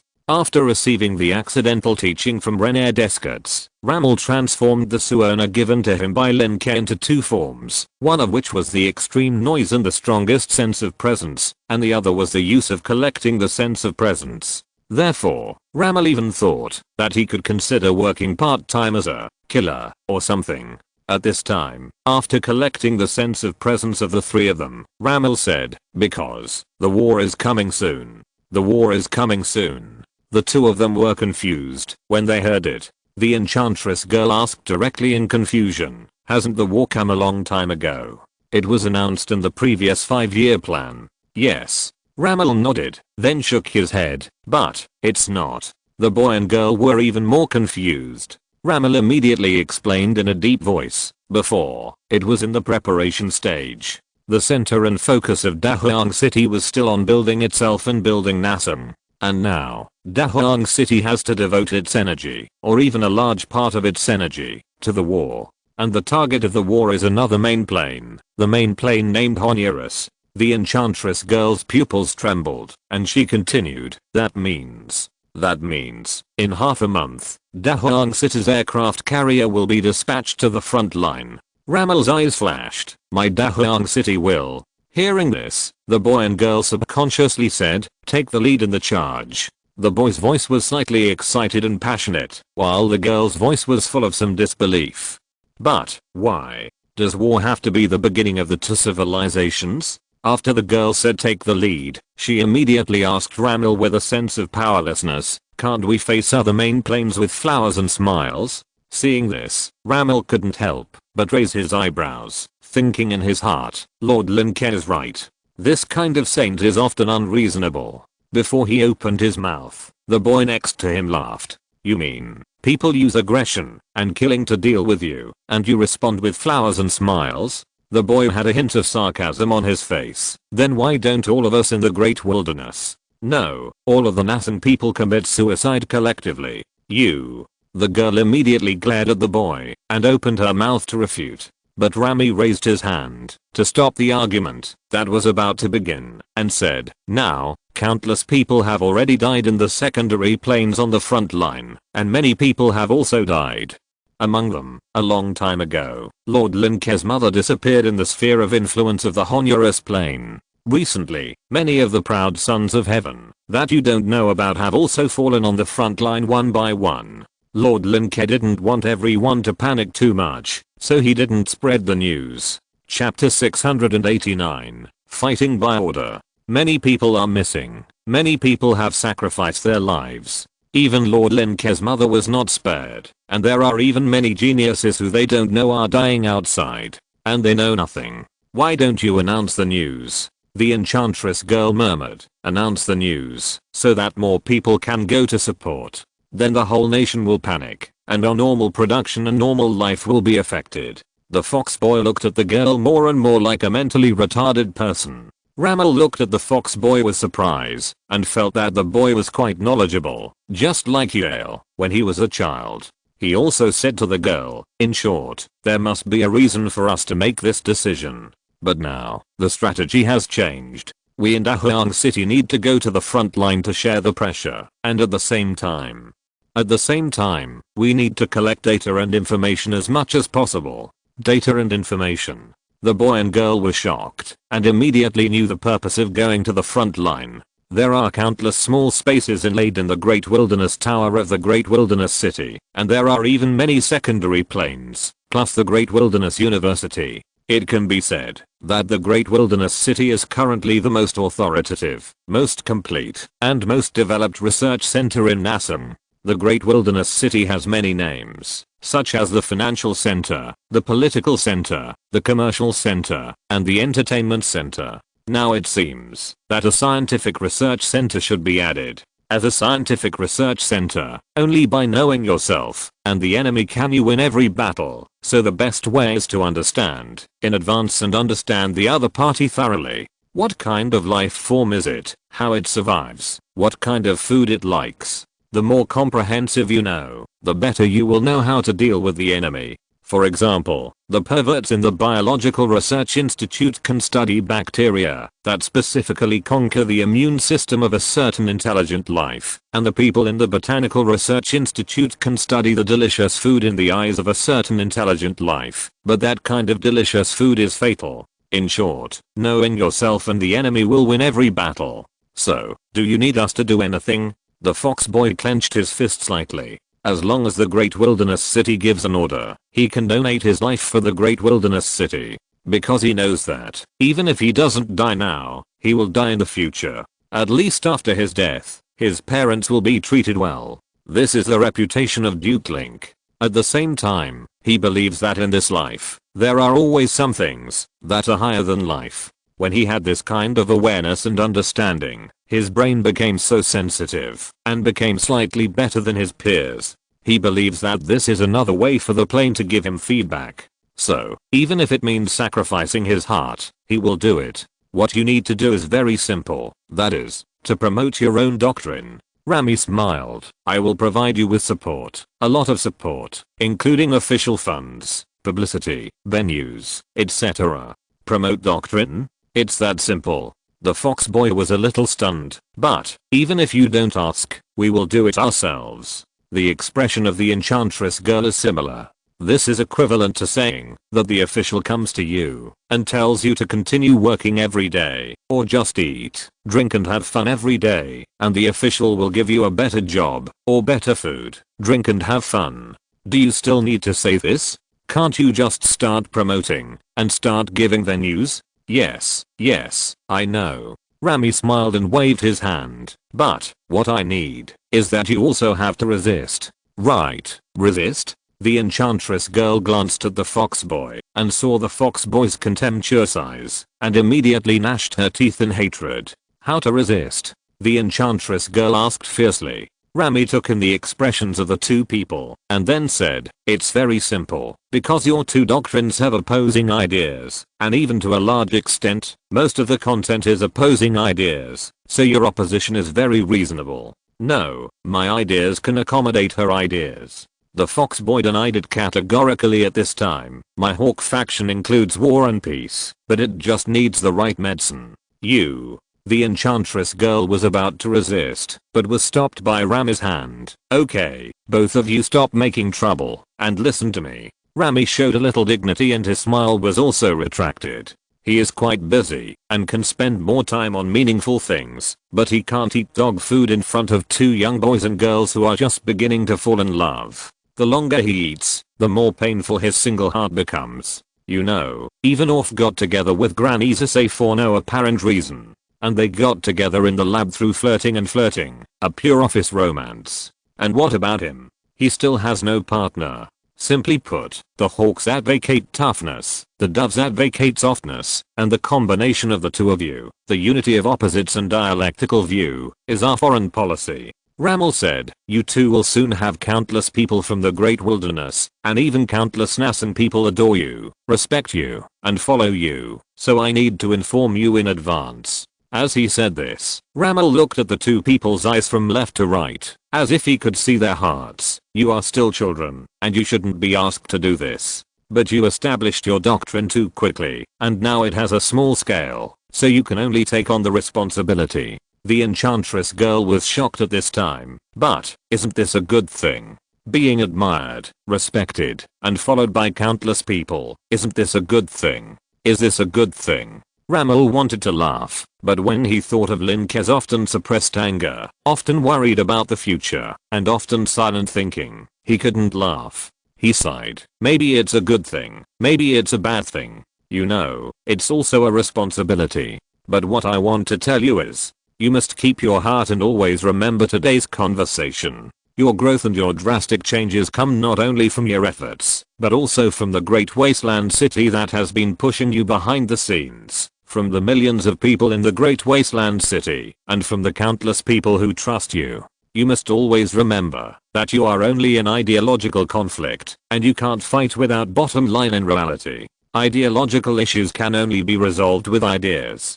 Ideological oppositions can be won with ideological things. After speaking, Ramel stood up, holding his suona, and a smile returned to his face. You too, you can apply for speech rights in any session during your spare time. Of course, if you happen to be in the same session, it will be like today's speech, from speech to answering debate. By the way, one last reminder, whoever steps out of line will be eliminated. Chapter 690, Darkest Hour. After dealing with this matter, Rami finally breathed a sigh of relief.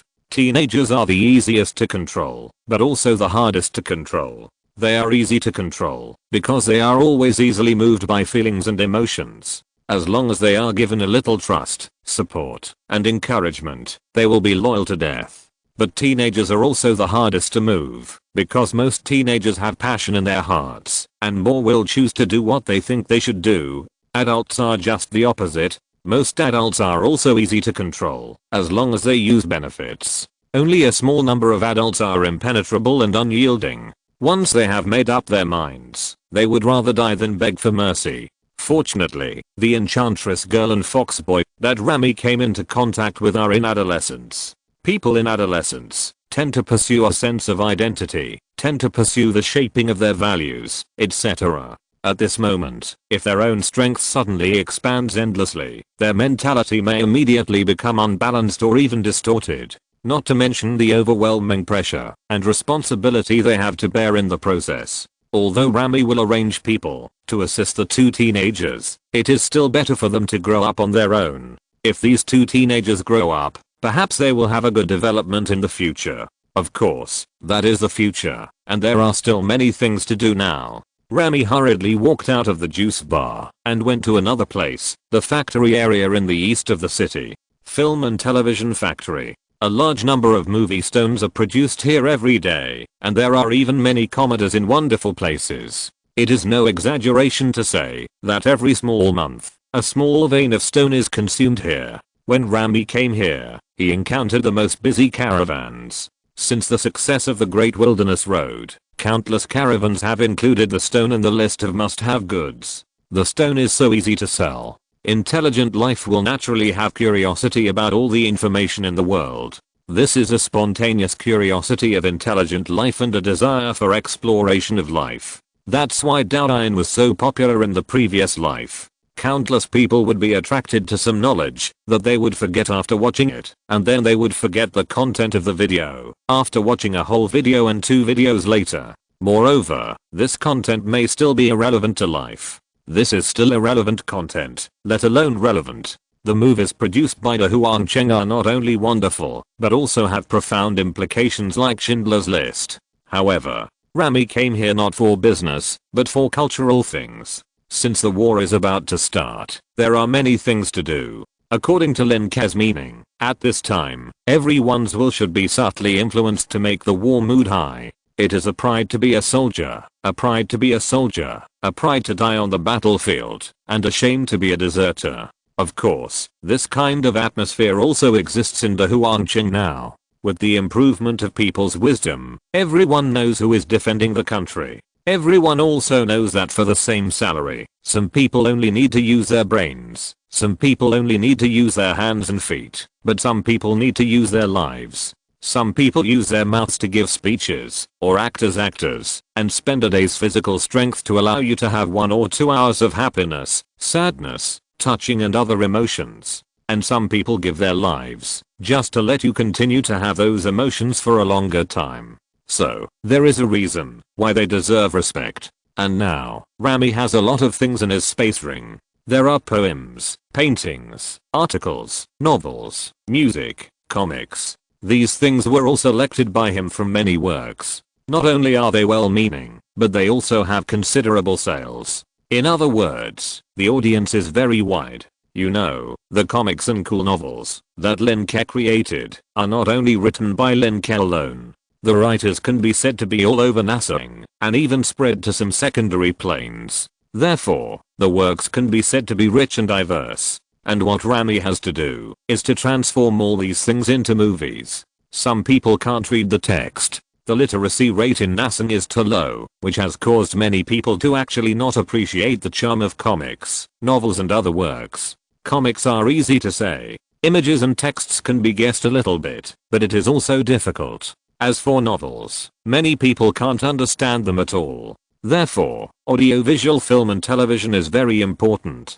Thinking about it, Rami followed the flow of people into the famous lava film and television factory and smelled a strong smell of stone slurry. The recorded photo stones need to be polished and pulped before they can be put on the market for sale. The materials needed for this pulping process are not complicated, and they can be found in many places in NASA. However, with the amount used in the lava film and television factory, these materials are all produced from specific secondary planes. The secondary plane is not just a secondary plane, but also a farm, factory, orchard, vegetable garden, slaughterhouse. All kinds of materials gather together to form this special smell, a bit like the smell of sulfur mixed with saltpeter. Rami pinched his nose a little unaccustomed, and then walked all the way into the factory park, and walked to the deepest part. There were all kinds of people around. Most of them were in a hurry, but there were also some people standing on the roadside to solicit customers and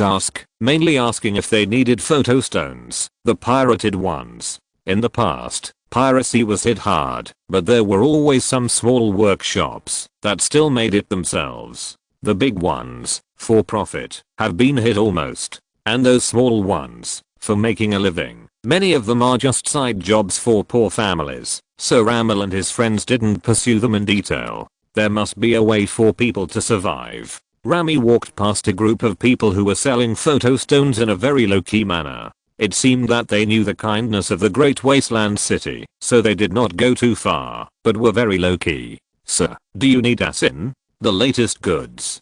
Take a look, handsome guy." These people came over in a low-key manner, whispered a few words and turned around. If Rami did not follow them, their figures would disappear in the crowd. Rami naturally would not follow them. He saw some children among them, shook his head slightly, and quickened his pace. After a while, he came to the office area in the deepest part of the factory, and came to the top floor conference room. At the same time, he came to the door of the spacious conference room, and pressed the button to summon all management. Suddenly, a wave of magic waves spread out. He came to the square conference table, sat down, and took out a stack of documents and books from the space ring. He pulled out a notebook with a faint magical atmosphere. This was a script written by Lin Ke. Because magic was infused when writing, it automatically became a magical item when it was written. Turning to the first page of this notebook, there were a few words written. Darkest Hour. Chapter 691. Photostone Cooperative. Rami had read the script and even rehearsed it many times in his mind. The Darkest Hour. It was about a lord and a king who was engaged in a foreign war. When his kingdom was in turmoil, the king resisted the pressure and led his people to rise up and win a victory in a secondary plane and survived the darkest moment before dawn. So it was called the Darkest Hour. Why is it the darkest? Because except for that moment, other moments are brighter. Not only for the king, but also for all the people in that kingdom. This is the darkest hour. Ramal exhaled slowly and could only admire Link's mind. The kingdom in the darkest hour was so similar to the great wilderness. The only difference was that their king Link was more decisive and wise, and their kingdom was more advanced and powerful, and more tough. After watching the darkest hour, Ramal felt that it didn't matter even if he died. It was worth dying to be able to follow such a never-surrender leader. What's more, they didn't die meaninglessly, but fell on the way to defend their homeland. Just as I was recalling some scenes from Darkest Hour, a group of people from the Ministry of Culture came up and opened the door. Sir Ramal. Sir Ramal. Good afternoon. Excuse me, why are you calling everyone here today? One by one, they came in and asked Ramal. These were people from the Ministry of Culture.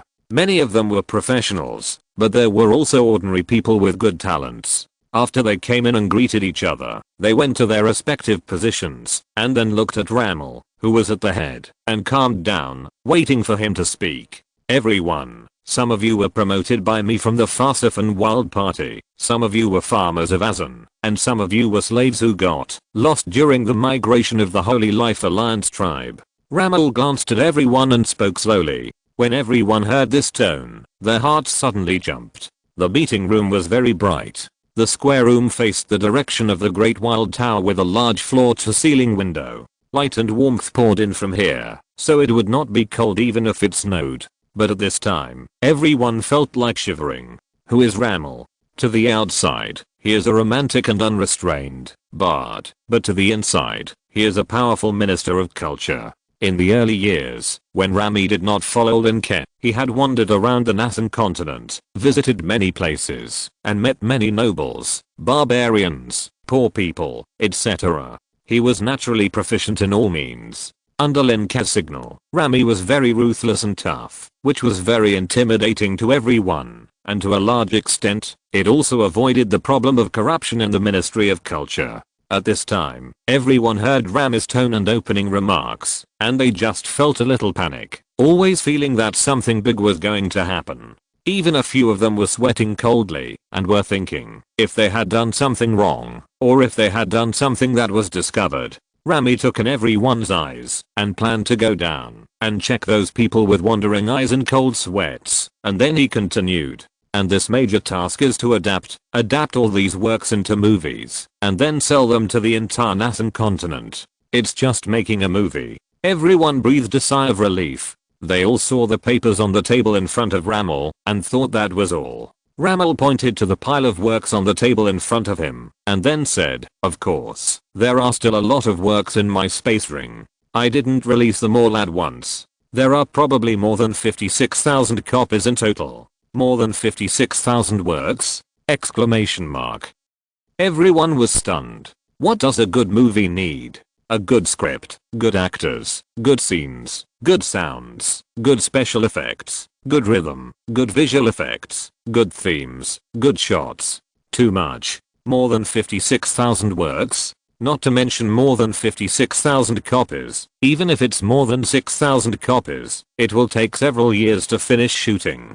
This is because many staff members are professional, directors, actors, etc., who can work 24 hours a day without eating, drinking, or sleeping, as long as they have enough magic crystals, and work by absorbing energy. Sir Ramal, more than 50,000 copies. How long will it take? A young man stood up, but the hair on his head was not human hair, but Feiji. This is a phaser. Looking at the young man who was promoted step by him, Rami's eyes flashed with admiration. Only a good young man dares to ask questions at this time. Looking at the others who were scared and dared not speak, Rami snorted coldly, and then explained, within this year. The sooner the better. At the same time, Rami glanced at them and said, this is a big project, so you must do it yourself at the key links, and don't make any mistakes. By the way, Rami turned his body to one side, pointed to the Great Wilderness Tower in the distance, and turned his head and said, this is the order of Lord Lin Ke. Lin Ke's order. As soon as these words came out, the atmosphere on the scene changed. Lin Ke's order means that Lord Lin Ke needs them, the Great Wilderness City needs them, and it is an urgent need. In an instant, several people, especially young people, immediately glowed in their eyes. And it is not in the sense of description, but in the physical sense. the magic power in their bodies, became fanatical without care, just like their emotions. I will definitely fulfill Lord Lin Ke's decision. Swear allegiance to death. Give me your heart. Lord Lin Ke's order? That's fine. I'll sell my house and buy a photo stone right away. The young people shouted, and even the middle-aged people couldn't help but howl. Lord Lin Ke's brand really makes every manager envious. Ramel saw this scene, his eyes full of smiles. As a follower, Ramel was also proud of it. Okay, that's it. Here, this is for you. Ramel came to the young man from Phaser and handed him the ring. Everything in here is carefully selected. Make sure all the factories are mobilized as soon as possible. As if he thought of something, Ramel paused and said, those small workshops and self-employed individuals can also be incorporated. What? Small workshops and self-employed individuals? The young man exclaimed in surprise, and the expressions of others were also extremely surprised. But didn't you deny piracy before? We use a newer model. Ramel said, establish a cooperative. As long as the people join the cooperative, they are not pirated. However, the photostone products they produce need to be inspected, and those that pass the inspection will be stamped with a magic seal with a qualified mark. At the same time, in the future, the ID card and the qualified mark will be connected. As long as the ID card is swiped, you will know whether it is a real qualified mark. In short, this is the general meaning. It feels like Yang is about to fail. Chapter 692 Part-time job to earn money. The Photostone Cooperative? Everyone looked at each other in bewilderment. What a good idea. All these small workshops and self-employed individuals can be incorporated, and then the standards and tests can be unified. Those who are qualified will have a qualified mark, and even the authenticity of the qualified mark can be distinguished. It is indeed a good idea. You know, what are the harms of piracy? The producers spend a lot of effort to make a movie, and the manpower and material resources invested in it are unimaginable. And the pirates only need to use another photostone to record the movie, polish it and make it into pulp, and then they can sell it at the same price, or even a cheaper price. In the long run, everyone will watch pirated movies, and the income from the genuine ones will become less and less, and the producers will no longer have the heart to continue to make them. What's the point of making it? I took the trouble to make a work, and spent so much time every day, just to let you get it for free. Even after getting it for free, I will say something like this plot is really bad. Put yourself in their shoes. Your parents spend time and energy working every day, but in the end they don't give you a penny of salary.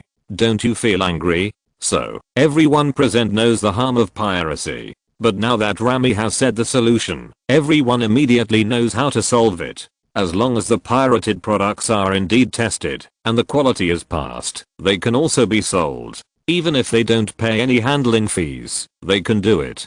Because on the one hand, these pirated producers may have a qualified mark, so they will no longer sell the photostones at a low price and destroy the market. You must know that, if the market is destroyed, it may lead to the kind of bad money drives out good money and pour the milk and don't give you a drink. At the same time, even if the product is sold at a low price, it is a qualified product. At least some intelligent life that has just learned about the Great Wilderness will have an impression of the Great Wilderness after seeing the high quality qualified products. Instead of hearing that there are many fine movies in the Great Wilderness, but in the end, they are shoddy. Of course, even if it costs money to set up a photostone cooperative, it is worth the money. The wool comes from the sheep. What will those small workshops, self-employed people do with the money? Consume. For example, there are 1 million Great Wilderness coins, which are distributed to 10,000 people. If these 10,000 people have assets of more than 100 million coins, and they are given 100 coins, they may not feel anything. But if 10,000 people with assets below 10,000 coins are given 100 coins, they may buy some furniture, some practical things, or even go out for a good meal. This is to stimulate consumption. If they set up a photostone cooperative, so that many families in Dahuang City who are not well off can work part-time as photostones, it is to stimulate consumption in disguise. And the tax after consumption will eventually flow to Dahuang City, and the sale of those goods will eventually be harvested by Dahuang. Dahuang City harvests so much, and then creates new supply and demand. production, and consumption again, and citizens work part-time again, get wages, eat a good meal. This will form a virtuous circle. You know, in the bill that was passed not long ago, Dahuang City has to bear a lot of doctrines. Therefore, Dahuang City is now under great financial pressure, and even the goddess of finance is sometimes frowning. Their move can also be said to bear part of the pressure. Of course, just a photo stone cooperative certainly cannot drive the citizens of the entire Dahuang City. At most it can be regarded as a good force. But it is precisely because of these insignificant, not bad, very good and other effective policies and measures that have finally brought together the prosperity of a great wilderness city today. In short, the time starts from today. Ramel smiled and said, I have already told Sophie about the wonderful land. As an theater, lava film and television company, etc. will do their best to help us. Okay. Everyone agreed in unison. Kiliza, you are responsible for establishing and improving the rules and regulations of the Photostone Cooperative, and make them as simple and clear as possible. Ashok, you are responsible for the connection with the wonderful land. Kapyamingsi, remember to report to Watson about the raw materials. Ramel arranged everything in an orderly manner, and also explained some details clearly, and everyone left one after another. Next, it depends on others. Ramel sat in his seat and thought, and left here after a while.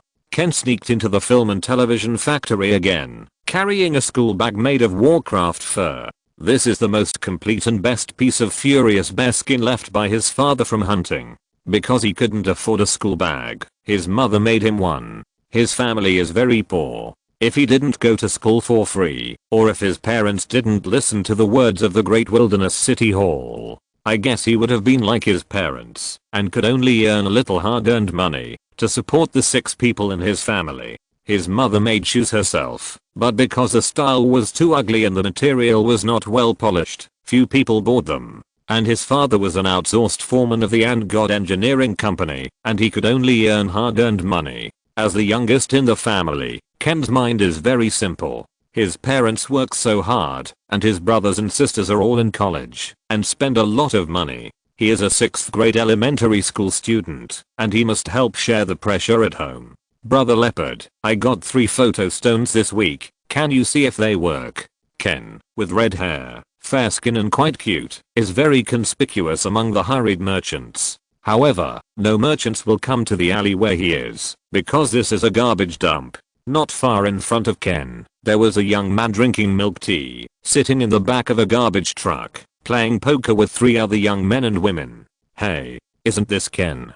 Hearing Ken's voice, the so-called Leopard brother's eyes lit up, turned around and looked at Ken, then waved. I haven't seen you for a week, you've become more handsome again, boy. Ken took a step back with resistance, because he felt that the way Leopard brother looked at him was the same as the way his father looked at his mother after she took a bath before going to bed some nights. Anyway, he was not feeling well. Seeing Ken take a step back, Brother Leopard scratched his head. Oh, I scared you. 3 photo stones? I'm telling you, don't let it affect your studies. Although your brothers and sisters have also been admitted to university, you can't fall behind. I didn't. I was always the first one to finish my homework. I'm still the first in the handicraft class. Ken immediately retorted, then quickly took off the school bag on his back and handed over his ID card. Here, 1 coin. Oh, I told you. Brother sees that you are cute and will keep it for you for free. You only have 1 coin of pocket money every day, so be frugal. No need. I have 2 coins of pocket money every day. Chapter 693 Busy Cooperative. Haha, Leopard brother, if someone gives it to you, just accept it. This is a deal. That's right, that's right. This is called not owing favors. This kid is really good. Here, sister will make you some candy made by Birago. Leopard brother was originally careless, and the other 3 were similar. Ken knew that Leopard brother was the boyfriend of a friend of his classmate's brother. Well, everyone in this sentence is male. Leopard brother and his friends are a small gang in the film and television factory, specializing in the sale of pirated photo stones. The main thing is to contact some merchants, and then collect various pirated photo stones from individual traders like Ken. Of course, merchants are financially strong and generally do not need to buy pirated ones. Most of them are ordinary merchants. Individuals like Ken cannot sell the photo stones they make on the street openly, but can only store them somewhere. Leopard Brother and his friends are in this business, specializing in sapphire keeping. Of course, their main source of income is those small workshops with several people, not children like Ken. Thank you. Ken didn't say much, just thanked them, put down the school bag containing the photo stone and ran out. This little one. Brother Leopard smiled, then turned around. Come on, keep going. 1 on 3. People came and went on the street. Ken opened his eyes wide, trying to make himself look a little cute, and then specifically asked those business women. Big sister, do you want the photo stone? I have accent. Beautiful sister, do you want it? Brother. Ken showed his cutest look, which was more effective than him saying how good the photo stone was. After all, it was a pirated copy, so who cares about the quality? It's better to buy someone who is pleasing to the eye. And as we all know, Lali and Shota are liked by men, women, young and old. In addition to Ken's hair and skin, as well as his cute facial features, he just asked the 6th person and got a response. What a cute brother, are you selling at such a young age? A young woman in a loose wizard robe stopped and was attracted by Ken. Although it was winter, the young woman's slender and bright thighs were faintly visible in the wizard's robe. A strong person above level 10. As a student of the school, Ken had already taken up the scholar profession and had a slight sense of the strong. Of course, facing a strong person above level 10, the sense might not be so accurate. He could only sense that the other party was very strong, at least above level 10. She came to Ken, squatted down, and touched Ken's soft and fluffy red hair. Little brother, how many do you have? Ken stretched out his fingers. 3, all are accent. The young woman smiled and said, you look like a primary school student. Do you finish your homework every day? 3, how long did it take you? 1 week. Ken looked at the young woman cutely and did not answer those questions, but asked, big sister, do you want to buy it? Yes. How much are you going to sell it to me? The young woman took out her ID card and then thought of something and suddenly smiled. Does your photo stone have a qualified mark? Qualified mark? Ken was stunned. What is that? Seeing the cute Ken, the young woman couldn't help pinching his cheeks. This is a new policy issued by the city hall. If your things pass the qualified inspection of the photo stone cooperative, you can directly sell them at the original price of the genuine photo stone. Photo stone cooperative.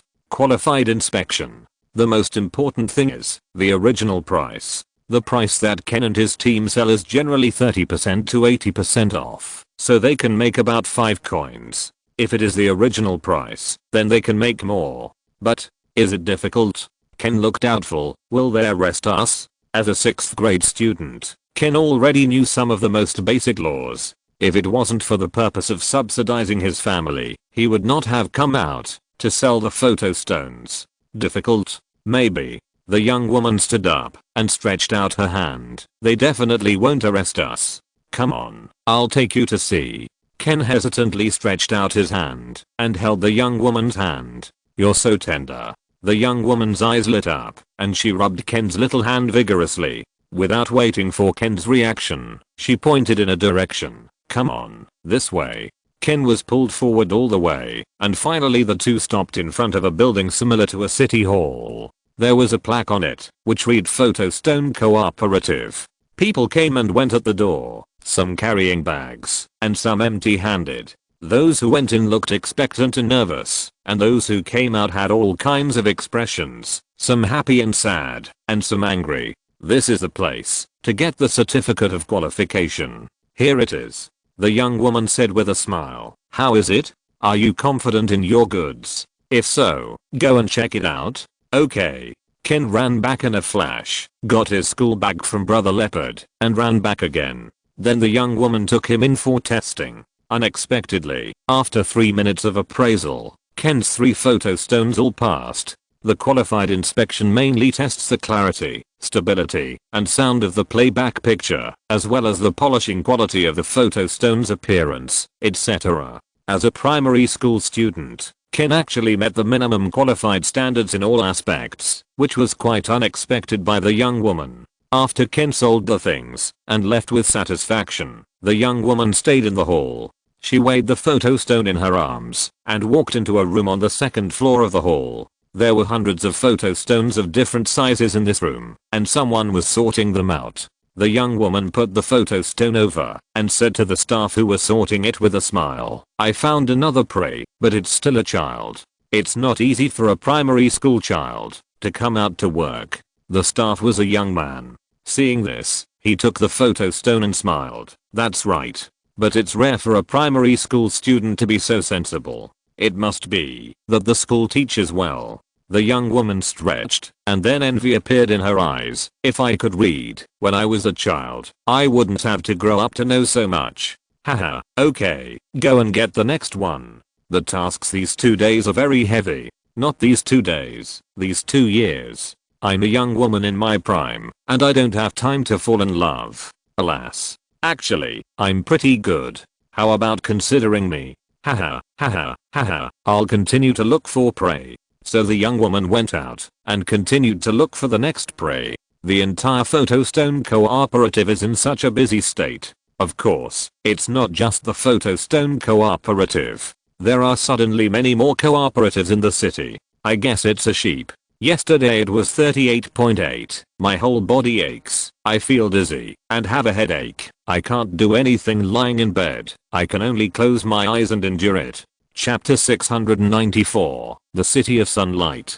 The Photostone Cooperative is just the beginning. In just 1 week, many cooperative-like institutions have emerged in Dahuang City. Most of these institutions are related to cooperatives and are similar to product testing institutions. In addition to photostones, there are also televisions made of photostones, air conditioners and refrigerators with magic circles, handmade bicycle embryos that have not yet been enchanted, and so on.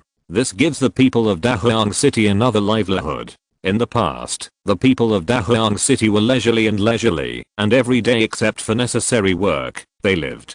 But now, with various part-time jobs, everyone has gone to work part-time. Some people polish the photostone while watching the live broadcast of the 100 Schools of Thought on TV.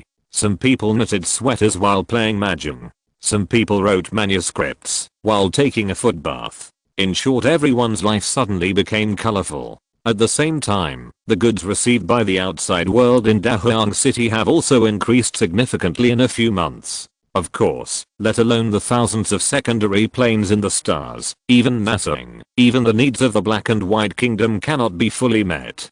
Fortunately, several secondary planes under the command of Dahuang, such as Fasa and Naga, also quickly went into production, and only then did they expand Dahuang's output by about 20% of the original. At the same time, at the end of this short month, the first city of lava territory besides Dahuang City was also completed. Giant City, Sunlight. This city is one of the 13 new cities in the 5-year plan of Dahuang City, and it is also the first city to be completed.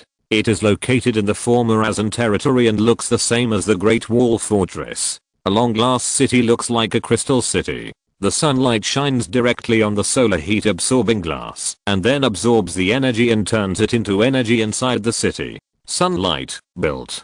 The construction of Sunlight, which originally took a year, was completed in just 2 months with the efforts of the construction company opened by the ant god and many professionals. After completion, it is the trial operation stage. Dahuang City has summoned a group of middle-level and grassroots management talents from all over the country, and they have worked overtime to settle in various stations of Sunlight to ensure that the influx of citizens can move in time.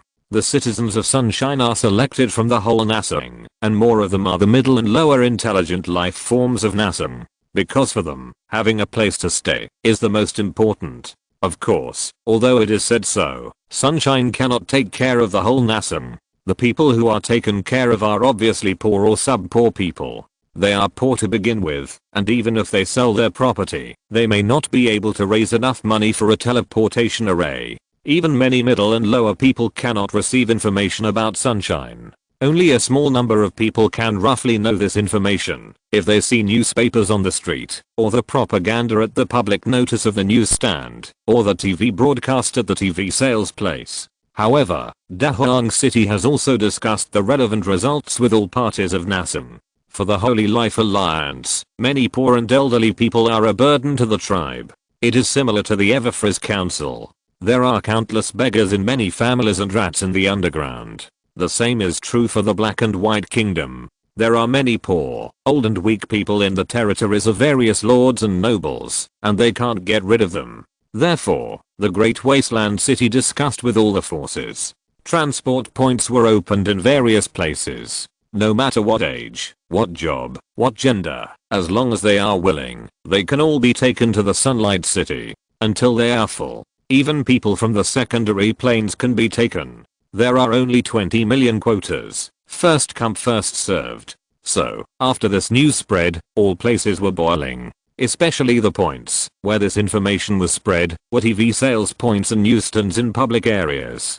People above the middle class, who have money, would buy TVs directly to watch at home. Only those who enjoy themselves in poverty would squat outside the TV sales points in the snow in winter to watch TV. The Everfrizen court, in the territory of the Northern Frost Wolf family, as one of the most noble races in the intelligent life population of the Frost Wolf, the Northern Frost Wolf family is naturally located in a large city. After years of influence, the environment they live in has become more and more like a human city, losing the characteristics of the ancient Frost Wolf family. At this time, on a certain street, a large group of intelligent beings were watching TV, exclaiming and laughing from time to time. They were watching the news. Today's Great Wilderness News broadcast ends here. I'm Nightingale.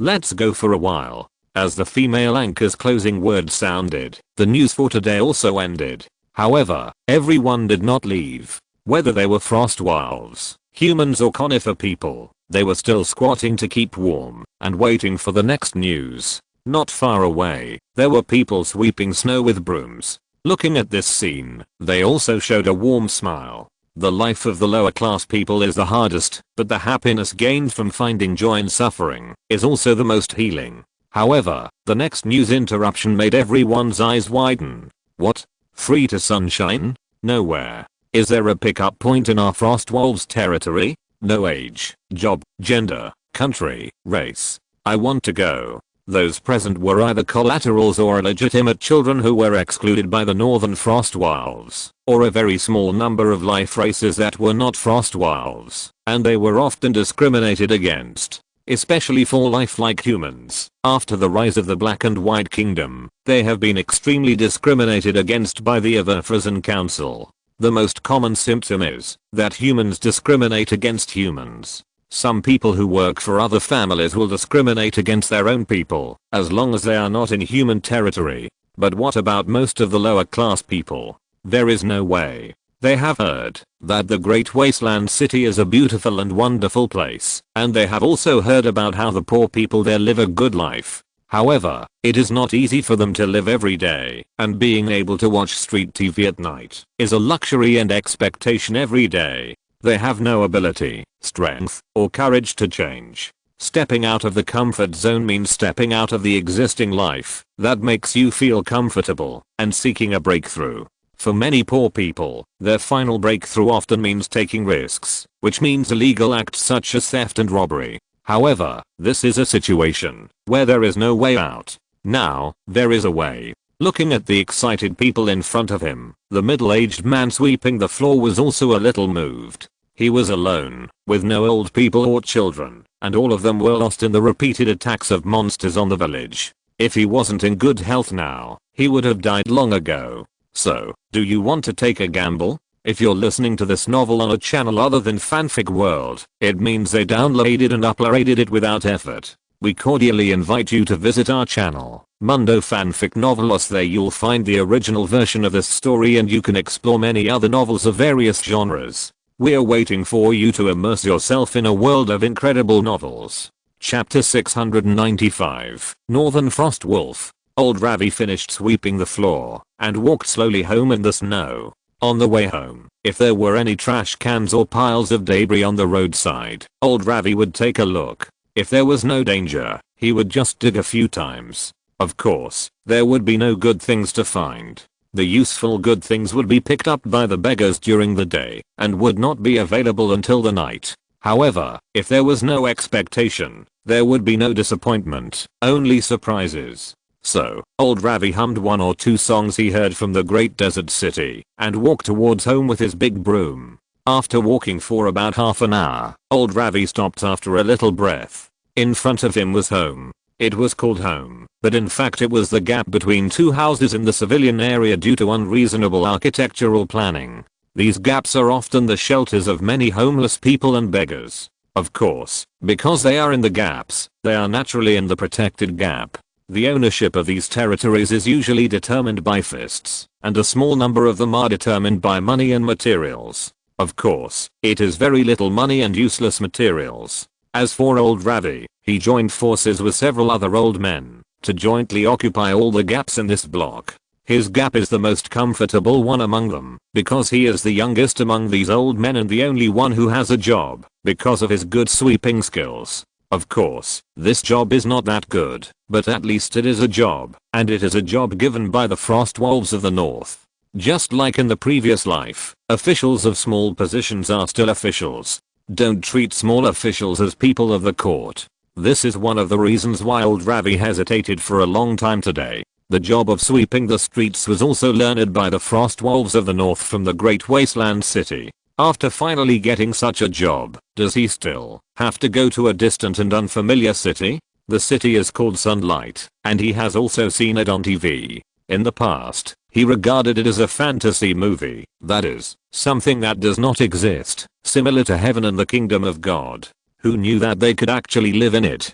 But, are there any gaps between those houses that can accommodate homeless people, beggars, and losers like them? Under the sun, can they tolerate these ants hiding and lingering? Also, it seems that the streets there don't need to be swept, or even if they are not swept for 10 years, they may be cleaner than the wolf shit here. It is said that there are toilets there. If there is no need to sweep the streets, what can an old man like him do there? So, these are all problems. I want to give you the sun never sets. While humming and struggling, old Ravi gently lifted a small piece of dry leaves between the gaps. Of course, it is impossible to install doors in the place where they live, and there is no need. It is just a grass nest for sleeping. His most precious thing is the thick fur on his body to keep warm. But when he lifted the dry leaves as a cover, he couldn't help shrinking his pupils. In the gap, that was only 1 meter wide, a figure was standing on his nest made of hay, looking at him quietly. A wolf. Frost wolf. And looking at the 4 snow white hooves of this frost wolf, you can tell that this is the bloodline of the northern frost wolf family. But seeing that his tail was not pure white, but mixed with a lot of grey and black hair, old Ravi knew that the northern frost wolf in front of him must be a collateral branch, not a direct branch. Submit. Die. The northern frost wolf's azure eyes were full of indifference. Submit. Submit. Old Ravi knelt down in just a moment. Well, you go to the Sunlight City when the time comes. The northern frost wolf nodded slightly and continued, I will arrange for you to go there in the first batch, and then, you take this with you. As he spoke, the northern frost wolf shook his tail, and a small object instantly flew out of his tail, and landed steadily in front of old Ravi. This is a tooth. I can observe the situation over there from here, as long as you don't go anywhere other than Nassam. Looking at the tooth in front of him, the nearly 2-meter tall giant wolf flashed a trace of pain in his eyes, and then he bared his teeth, and warned old Ravi, if you lose it, I will tear you apart, and throw you outside the city to feed the insects. Do you hear me? I heard you. I heard you. Old Ravi was so scared, that he trembled all over, and broke out in a cold sweat. Then he quickly picked up the tooth, and held it in his palm, but still did not get up from the ground, and remained in a kneeling position. Seeing the terrified look of old Ravi, a trace of satisfaction flashed in the giant wolf's eyes. You stand up. After old Ravi stood up tremblingly, the giant wolf continued, I have examined many people, but finally chose you, because you are the most serious in sweeping the streets, and never cheat or play tricks. But, I'll let you go this time. It will also be good for you. The giant wolf showed a grin, showing his kindness. I'm a branch of the family, and I have been suppressed by my brothers here. Instead of continuing to waste time here, I might as well go to the sunlight to fight for a future. As he said, a hint of fanaticism appeared in the giant wolf's eyes. This is a young man. No, a young wolf. Old Ravi immediately guessed the actual age range of this giant wolf. In the effective vision and cognition of old Ravi, only young people believe in fighting for the future. Middle-aged people believe in benefits, and old people believe that it is better to do less than more. But he still said, "Sir, what do I need to do?" Well, when asked about what to do specifically, the 2-meter-tall giant wolf boy frowned. "How about, let me go in first to understand the situation and find a place to live," old Ravi suggested. Understanding the situation is necessary, but finding a place to live is also necessary. Nonsense. The Northern Frost Wolf glanced at him. "I just asked you to go in to understand the situation. I was thinking, what if the situation is not suitable? Should I continue to stay here? So this is what you are worried about?" Old Ravi suddenly realized, and then tentatively asked, "Why don't you not go?" "Impossible. I'm tired of their suppression of me. The Sunlight High School is open to all intelligent life in the city." The Northern Frost Wolf flicked its tail impatiently. "Sir, since you have a reason to go, why don't we go together?" Old Ravi suggested. "There is only one result if we stay here, but there are at least 2 results if we go there." This is what the Duke of Lava said. Lava Duke Link. Hearing the name from old Ravi's mouth, the Northern Frost Wolf's eyes lit up with excitement. "What did Lord Link say? Tell me." Old Ravi hesitated for a moment, made a decision in his heart, and said, "If you don't change, then the only way is failure. But if you seek change, the result is nothing more than success or failure. Then why not change?" Chapter 696 Friends. Finally, the Frost Wolf of the North was persuaded. Originally, the Frost Wolf of the North wanted to send someone to explore the way, but after being persuaded by old Ravi, he found that it was better to go and explore by himself than to send someone to find a way. Anyway, he had already broken up with his family, and old Ravi, he was very happy in his heart. How could he, a person from the old, weak and disabled area, compete with others? However, if there was a boss to protect him, it would be different. Even if this boss was a 5-year-old Frost Wolf of the North, which was equivalent to about 16 years old in human, it was the best to coax and incite a teenager. "And, by the way, Master Wick, when did you investigate me?" old Ravi asked casually, while walking on the road. Old Ravi was dressed lightly, and all his belongings were on his body. The belongings of the young Frost Wolf of the North, called Victor, were hidden in his tail, a bunch of hair wrapped around his tail. At this time, Victor was walking on the road, looking relaxed and comfortable. Hearing what old Ravi said, Victor said easily, "I didn't investigate. I saw you as soon as I came out, so I chose you." As expected, old Ravi was helpless. Although he was diligent, he believed that this was the advantage that all lower class people such as sweepers and beggars had. And Victor must not know about his unique advantages, so he was curious about how this Northern Frost Wolf, which was equivalent to a human boy, chose him. As a result, as expected, a boy is a boy. Old Ravi shook his head slightly. Seeing old Ravi like this, Victor thought he was disappointed, so he comforted him. "Although you are not the best among all sweepers, I have a special feeling for you. Well, I believe you are very suitable to be my butler." Butler. Old Ravi was shocked. This is a unique profession in the Black and White Kingdom. According to the description of those bards, in the distant Black and White Kingdom, although there are family divisions, based on the thickness of blood, there are more lords and nobles who are united by the spiritual core. In other words, 2 people who have no blood relationship at all can also have the same surname, and they are relatives with the surname as the bond. And here, in the territory of the Everfrozen Court, the families here are gathered together by species, bloodlines, and so on. Those with strong pure bloodlines and strong talents are the direct line. The others are collateral lines, illegitimate children, and so on. Therefore, the housekeepers here in the Everfrozen Court are generally the spouses of the head of the family, not the housekeepers. In the Black and White Kingdom, the status of the housekeeper is second to none. Therefore, at this time, Victor said to the old Ravi, the sweeper, that he should be the housekeeper. Even if it might be a casual remark, it was enough to excite people like old Ravi. "Master Victor, are you serious about this?" Old Ravi couldn't speak clearly, and he trembled. Victor glanced at him impatiently. I said, yes, yes, yes. Old Ravi's eyes showed a trace of excitement. Just as he was about to say something else, Victor continued, I don't have anyone around me now. Those who were good to me in the past have alienated me after my mother passed away. If not you, who else can be the butler? Old Ravi was speechless. The wolf and the man walked on the road, heading all the way to the boarding point of the Northern Frost Wolf family. At that time, they will board the transport vehicle specially dispatched by the Great Wasteland City, no, the Sunlight City, and head to the New World. We can set off in 4 days, my butler. Thank you, Master Wick. Thank you, Master Wick. The two chatted all the way, and were in a good mood.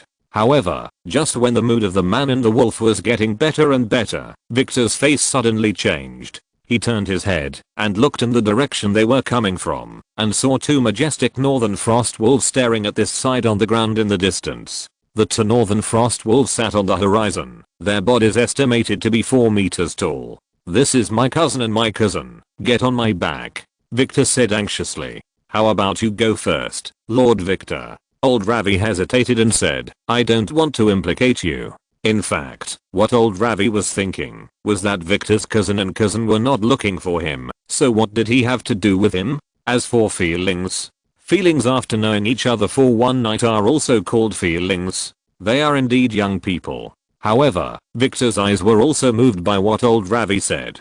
He said a word directly to old Ravi, and a gust of wind pulled old Ravi onto his back. Lord Lin Ke's comics told me that the bond between friends must never be given up. Victor's eyes were slightly red, and a breeze instantly emerged from his forepaws and surrounded his whole body, and then he ran forward suddenly. He had chosen the most hidden path, but he didn't expect to be found by his hateful cousin and cousin. Who on earth told the secret? Victor growled softly, and his voice was transmitted to old Ravi on his back without missing a word. Old Ravi was so blown by the wind that he couldn't open his eyes. His old bones could only lie on Victor's back with his arms and legs spread out, holding a strand of hair in each hand. Hearing Victor's voice, old Ravi's heart moved. He suddenly remembered the criminal investigation technique he had heard about in the news before. Could it be our smell, footprints, etc.? Old Ravi didn't dare to open his eyes, but his voice still came out. He could feel that Victor's body shook slightly, and he must have heard his words. However, at this moment, old Ravi felt a chill from behind him, accompanied by a high-pitched wolf howl. I got you, bastard. Old Ravi tried to open his eyes and look back, only to see that the distance between Victor and his cousin was rapidly closing. At the same time, a prismatic crystal was floating above Victor's cousin's head, and a huge beam of light was spraying towards this side. It was this beam of light that made old Ravi feel the chill that froze him to the bone. Murder. Murder. Old Ravi was so frightened that he wanted to shout. At this moment, Victor flicked his tail, and a crimson seed instantly flew out of it. Once it touched the air, the top of the seed exploded, and gurgling magma gushed out of it. The seed was fixed in the air, and the magma gushed down, directly blocking the inverted freezing light column. So Victor and his friends were able to continue running forward. Magma seed. That bastard is really rich. In the distance, Victor's cousin's eyes lit up. Let me take this one. No. Keep chasing. Victor's cousin scolded. There are more treasures with him. Hearing this, Victor's cousin suppressed her greed and didn't look at the seed that was still spewing magma and continued to chase with Victor's cousin. Chapter 697 Victory is just ahead. On the 3rd day, beside a small river in the territory of the Northern Frost Wolf, a figure sneaked out of the woods, quickly came to the river, scooped up water with a large leaf, then steadied his upper body, and walked quickly into the woods. After bypassing a few trees and pulling apart the bushes, a giant wolf was lying on the ground, his chest and abdomen slightly heaving, his body full of scars, and his eyes closed. It was old Ravi and the Northern Frost Wolf Victor. Master Victor. Master Victor. Old Ravi squatted down, handed the leaf filled with water to Victor's mouth, and shouted softly. Victor's wolf ears moved slightly, and then he subconsciously stretched out his tongue to lick the water. However, although Victor was only a teenager compared to other northern giant wolves, the water was enough for old Ravi to drink. It was gone in just a few gulps. More. Victor whimpered softly. So old Ravi picked up the leaf again and quietly went out to get water. After repeating this several times, Victor was finally filled. After filling Victor, old Ravi also sat on the ground weakly and gasped. After the intense exercise, his face was covered with sweat, but looking at the body lying on the side, he also showed a satisfied smile on his face. How did you spend these 3 days? Mountains of swords and seas of fire. When watching TV before, I only felt that the things in some movies were too thrilling. However, old Ravi found out through his own experience that reality is many times more exciting than what is on TV. After 3 days of hunting, old Ravi and Victor also experienced a certain transformation, forming a kind of indescribable relationship like friends and comrades, instead of the simple superiors and subordinates before. It's like a lord and a butler. Of course, this transformation is mainly the transformation of old Ravi. He didn't like Victor at the beginning, and he just wanted to use him from beginning to end. But after just 3 days of getting along, he was also moved by Victor's sincerity. It feels like rejuvenation. Old Ravi feels that he also feels rejuvenation when he is with Victor. Passion, enthusiasm, never give up.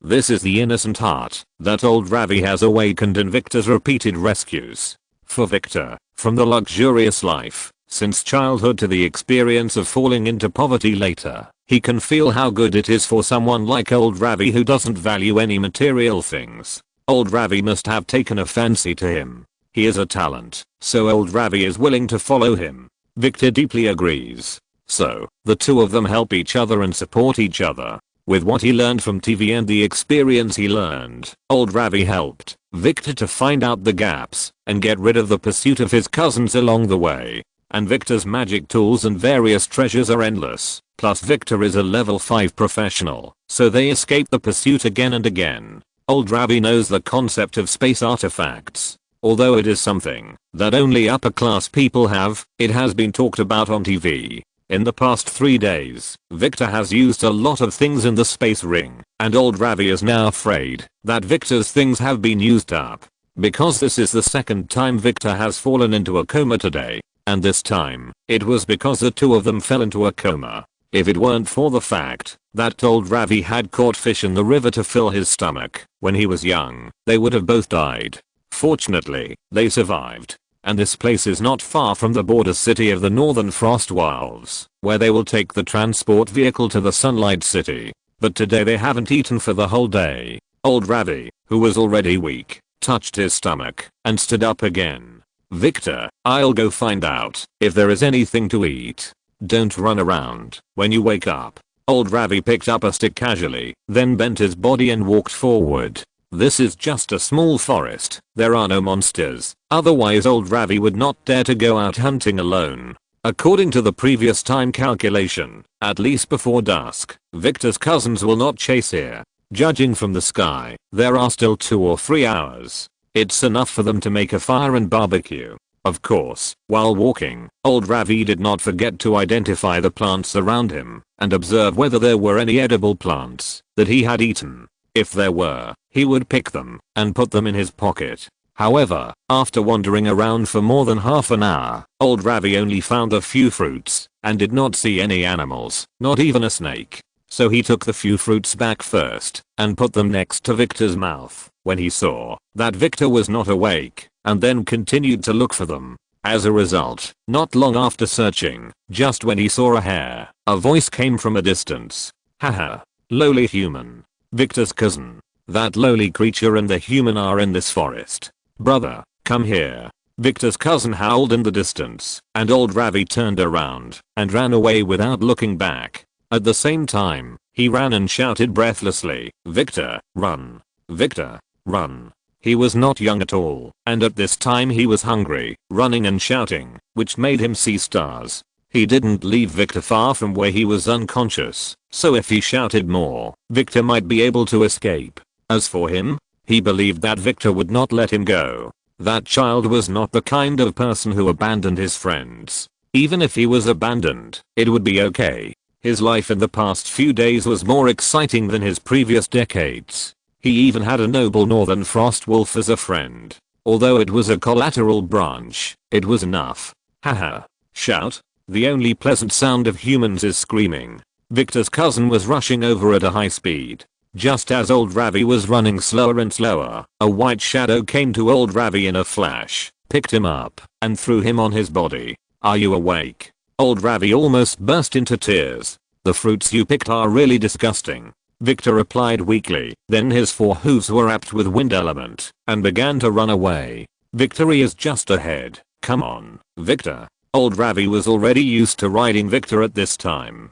He looked at the road ahead with wide eyes, and cheered Victor on. Swish. Victory is just ahead. Victor panted slightly, then jumped up, ran out of the jungle, and came to the wilderness. There was a black dot on the horizon ahead, which was the border city. Indeed. Not far away. Victor's muscles tightened, and he increased his speed again. However, at this time, the two northern frost wolves behind them also closed the distance. Victor's cousins. They chased them very slowly at first, but today they found them quickly, because they also guessed Victor's destination. That is, the City of Sunlight. We must not let them pass. That is a huge fortune.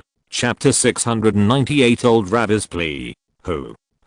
Victor was panting, and his speed was getting slower and slower. They had only eaten meat twice in 3 or 4 days, and most of the other times they ate fruits and plant roots. He couldn't run. The physical weakness and the lack of magic power made Victor's steps gradually heavy. Victor.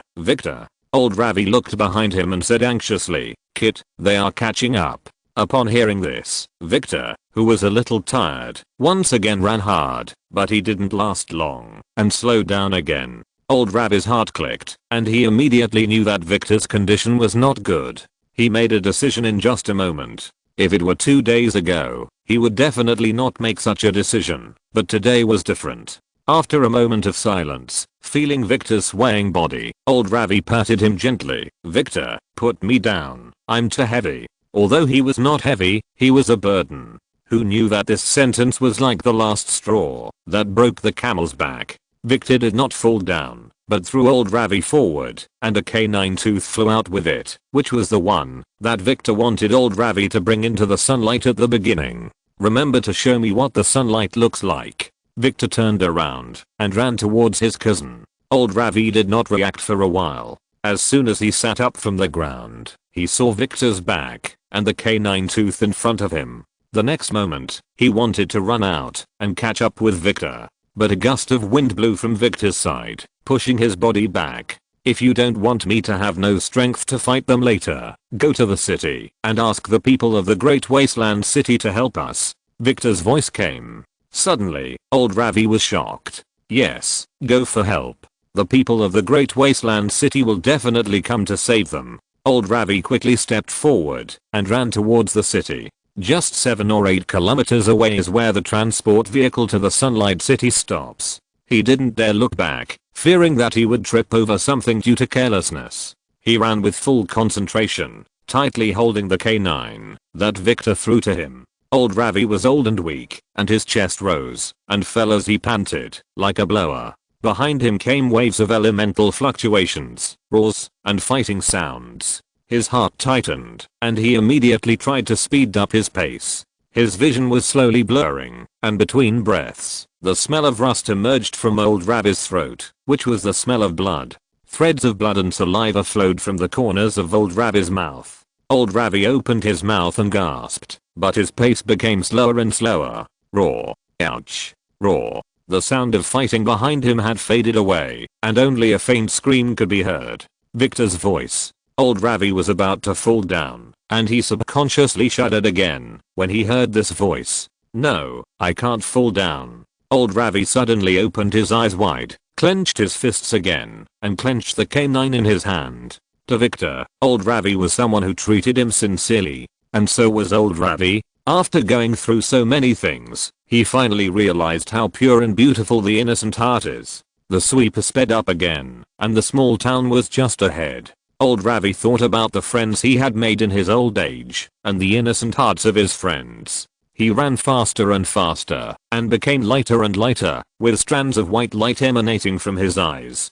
Unfortunately, no one saw it. The running old Ravi also saw something parked not far from the small town. A huge balloon. The size of this balloon may be the same as this small town, and under the balloon there are rows of people sitting on small stools waiting. A simple look over there, it is estimated that there are about 80,000 to 90,000 people gathered there, a large black mass. And on this balloon, there is a triangle symbol, which is the noble symbol of the lava family. This is it. This is the Great Wasteland City. Old Ravi was shocked, and hope gradually rose in his heart. However, he did not start shouting from a distance, but continued to run. Ordinary people cannot save Victor, and must be a big man in the Great Wasteland City. You know, Victor is a distinguished professional, and a powerful level 5 professional. And Victor's cousin and cousin must be taller, otherwise Victor would not be able to beat them. So, we must find the big shot coming from the Great Wasteland City this time.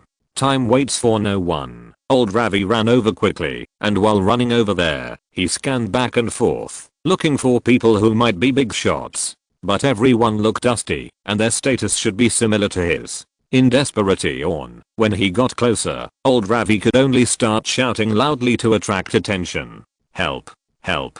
There are frost wolves trying to kill us. There are frost wolves trying to kill us. They don't want to give us the sun's glow. Old Ravi shouted loudly, which immediately attracted the attention of many people. There were already many people outside the city, and there were tens of thousands of people there, so the sound was noisy, but everyone spoke in a low voice. After old Ravi approached, his loud cry for help immediately attracted the attention of a small group of people, and then a large group of people, and finally everyone looked at old Ravi quietly. Help!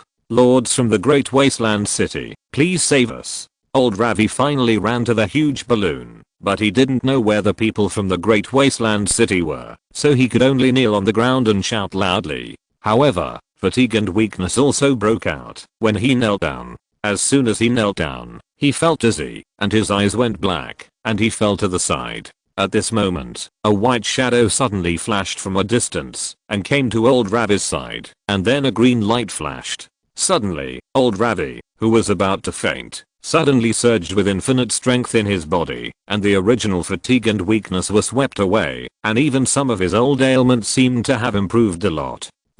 Old Ravi opened his eyes, and saw a rabbit man in a white robe supporting him, and asked with concern, "How is it? Are you feeling better?" Old Ravi nodded, and felt very comfortable in his body. But the next moment, he quickly said, "Sir, please save my brother, he is about to be beaten to death." "Where is he?" The rabbit man in front of him immediately became serious. "You mean, you wanted to join us, but were intercepted, right?" "Yes, sir. Save him." Old Ravi begged frantically. "Okay, over there, right?" The rabbit man stood up, and looked in the direction where old Ravi came from. His ears stood up and frowned. John guessed right. There is indeed a family that is causing trouble in the Everfrozen Council.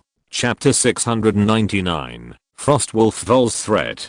Nyx flew up directly. His actual talent was at the peak level, that is, the 11th level. Not long after Lin Ke broke through, he also broke through to the 15th level, so flying was naturally easy. He took old Ravi and flew towards the place where old Ravi said the fight was. At the same time, a frost wolf flew up behind him and flew behind Nyx. Haha, I have already notified them. They should not be from our Northland frost wolf. I still have some control. The frost wolf behind Nyx was 4 meters tall, with 4 snow-white legs, and its tail was as white as the snow in early winter. The purest Northland frost wolf. "It's okay, Vol. I'll just go and take a look." Nyx nodded and said nothing more. This Northland frost wolf is the son of a certain patriarch of the Northland frost wolf family. He was arranged to come here to receive him. At present, the Northland frost wolf family is the family of the frost wolf counselor.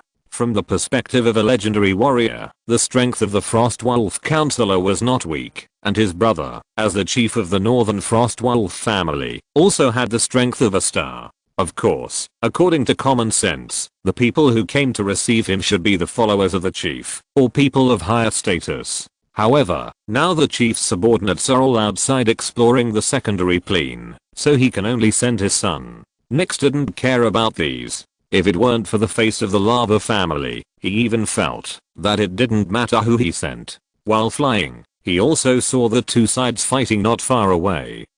3 little wolves. Before Nyx could speak, the frost wolf Vol behind him exclaimed lightly, his face gloomy, "You dare to disobey my order." After speaking, Vol landed. Nyx and old Ravi also landed. After landing, they found that it was not 3 frost wolves fighting, but 2 frost wolves were killing another smaller frost wolf. "Victor." Old Ravi next to Nyx exclaimed, crying tears. Nyx didn't say anything, just stood there. Although he was kind, he was not representing himself at this time, but the lava family. Although 2 wolves were killing each other, he couldn't just save the weak northern frost wolf without knowing right or wrong. What if the old man was lying to him? Although it was harmless, he would lose face in front of frost wolf Val. When he went back and told his father, although it wouldn't matter, the lava family was still the lava family, but it was always bad to spread this. Anyway, even if he died not too long ago, he could still revive him, so he should find out first.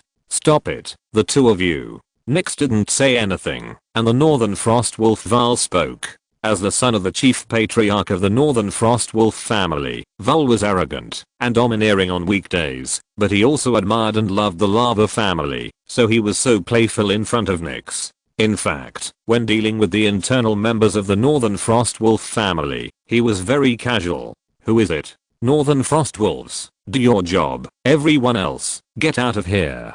The 2 frost wolves, without even turning their heads, continued to ravage the already dying young frost wolves. The younger one was of course Victor, and the older one was of course Victor's cousin. Just now, Victor rushed over to give old Ravi time to survive, so he ran in the opposite direction of old Ravi. His cousins naturally gave up on old Ravi and chased him. After a fight, he fell to the ground weakly. At this time, Victor's cousins were facing away from Nyx and the others, still ravaging Victor. In their perception, no one could mess with the northern frost wolves in their territory, not even the other councillors' families. It's just that they were too arrogant and neglected to check before speaking. They were just anxious to find the treasure on Victor's body. "Speak or not, speak or not. Hand over the treasure quickly, my bastard brother. Otherwise we will kill you." Victor's cousins were still interrogating the dying Victor, and although Victor could not speak, his firm and contemptuous eyes said it all. But at this time, it seemed a little strange to the other 3 spectators. Nyx glanced at the frost wolf Vol next to him in surprise, with a strange look in his eyes. Frost wolf Vol felt a burst of shame and anger. These 2 wolf cubs actually dared to ignore him. You know, he had boasted in front of Nyx about how powerful he was in the family, how powerful and awesome he was. But now he was slapped in the face by 2 little wolf cubs. "You are the most courageous northern frost wolves I have seen in the past 600 years. Northern frost wolf Vol, an 18th level epic professional, had a hint of coldness in his azure eyes. Hearing Vol's voice, Victor's cousins were going to scold him again. But after hearing the content, he no longer cared about Victor on the ground, but turned around and knelt down on all 4 legs, his body trembling slightly. "Vol, the northern frost wolf.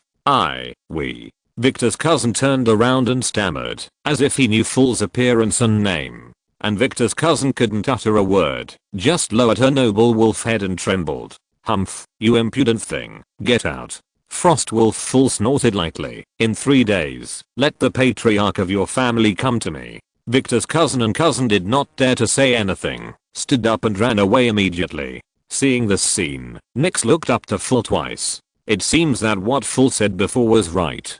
He does have a very loud reputation within the family, although it may not be a positive one. HMPH, 2 little wolves who don't know how to live or die. After scolding Victor's cousins, Vol turned to look at Nyx. His gloomy face changed immediately, and he smiled and said, "Look, it's solved, haha. I said my order is still useful." "Indeed." Nyx nodded. Although he just wanted to figure out the whole story before deciding whether to intervene, since Vol solved it directly, forget it. "Thank you, my lords. Thank you, my lords." Old Ravi's mind was on Victor at this time. After thanking him, he immediately went to check on Victor's injuries. A large pool of blood flowed from Victor's body, his limbs could not move, and the spirit in his eyes was slightly dissipating. Seeing old Ravi coming over, the light in Victor's eyes condensed a little, and he said weak words. "Old Ravi, remember to help me see if there is snow in the sunlight." As he spoke, the light in his eyes also dimmed. "No." Old Ravi knelt beside Victor and shouted in fear, then said to Nyx and Vol behind him with tears in his eyes, "Please, please save Victor. Please, please save Victor. Don't kowtow yet." Vol's expression was playful at this time. "I can't save this wolf cub." Old Ravi's face turned pale.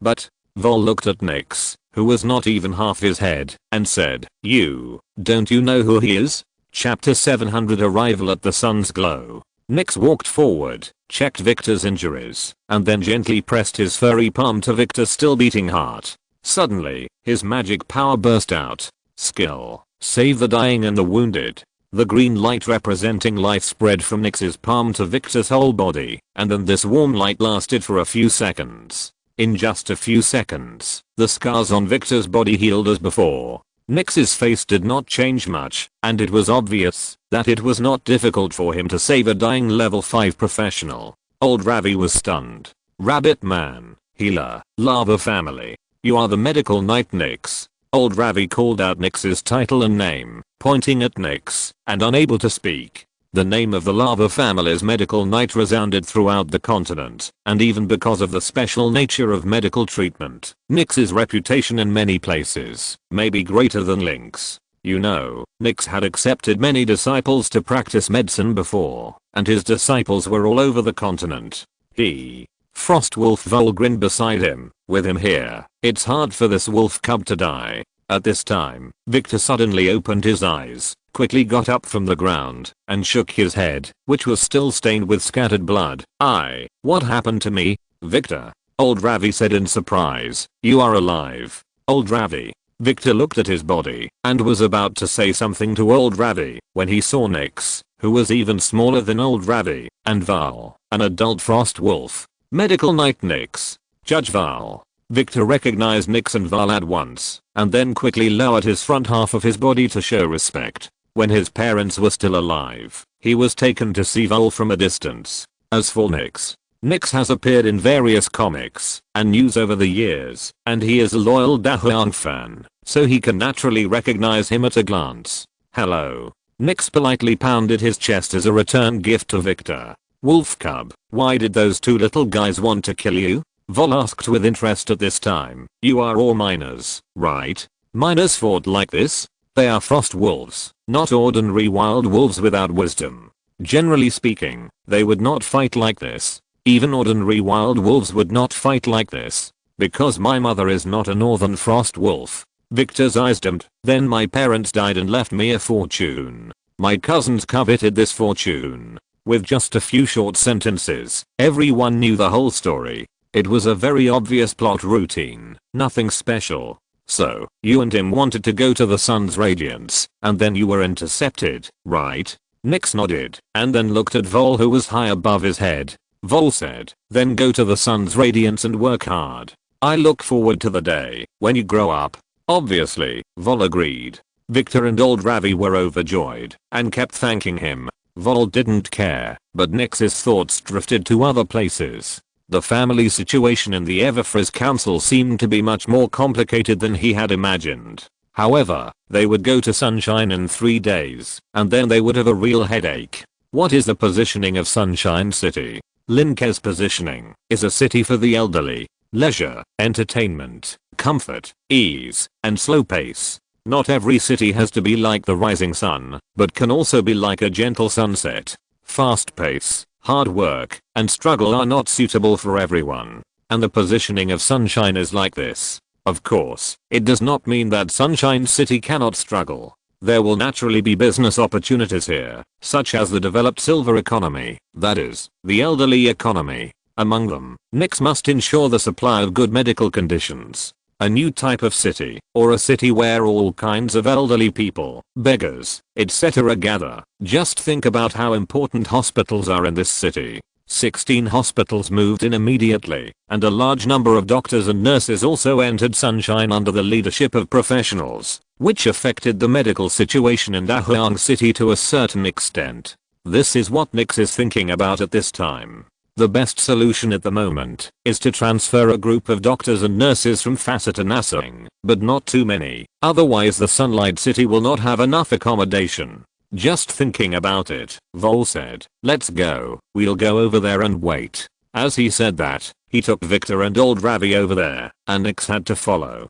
2 days later, the people of the Everfrizz Council boarded the specially made transport airship after the cooperation between the Great Wasteland City and the Goblins, and flew away. In Nassau, countless transport airships have been like this, taking off from the ground, carrying the old, weak, sick and disabled, and flying to the sunlight. These old, weak, sick and disabled are the burdens of various cities. If they are not cleared away, they will be annoying to see, and if they are cleared away, they will definitely be criticized by others. Now, those in power are too happy to stop the Sunlight City from collecting garbage at all. Therefore, each team set off unimpeded. Those who are far away, like the team on the Everfrizz Council side, all use the teleportation array to jump after arriving at the Black and White Kingdom. It only takes a little over a day to get to the nearby places. Old Ravi and his companions arrived after 2 turns. Whoosh!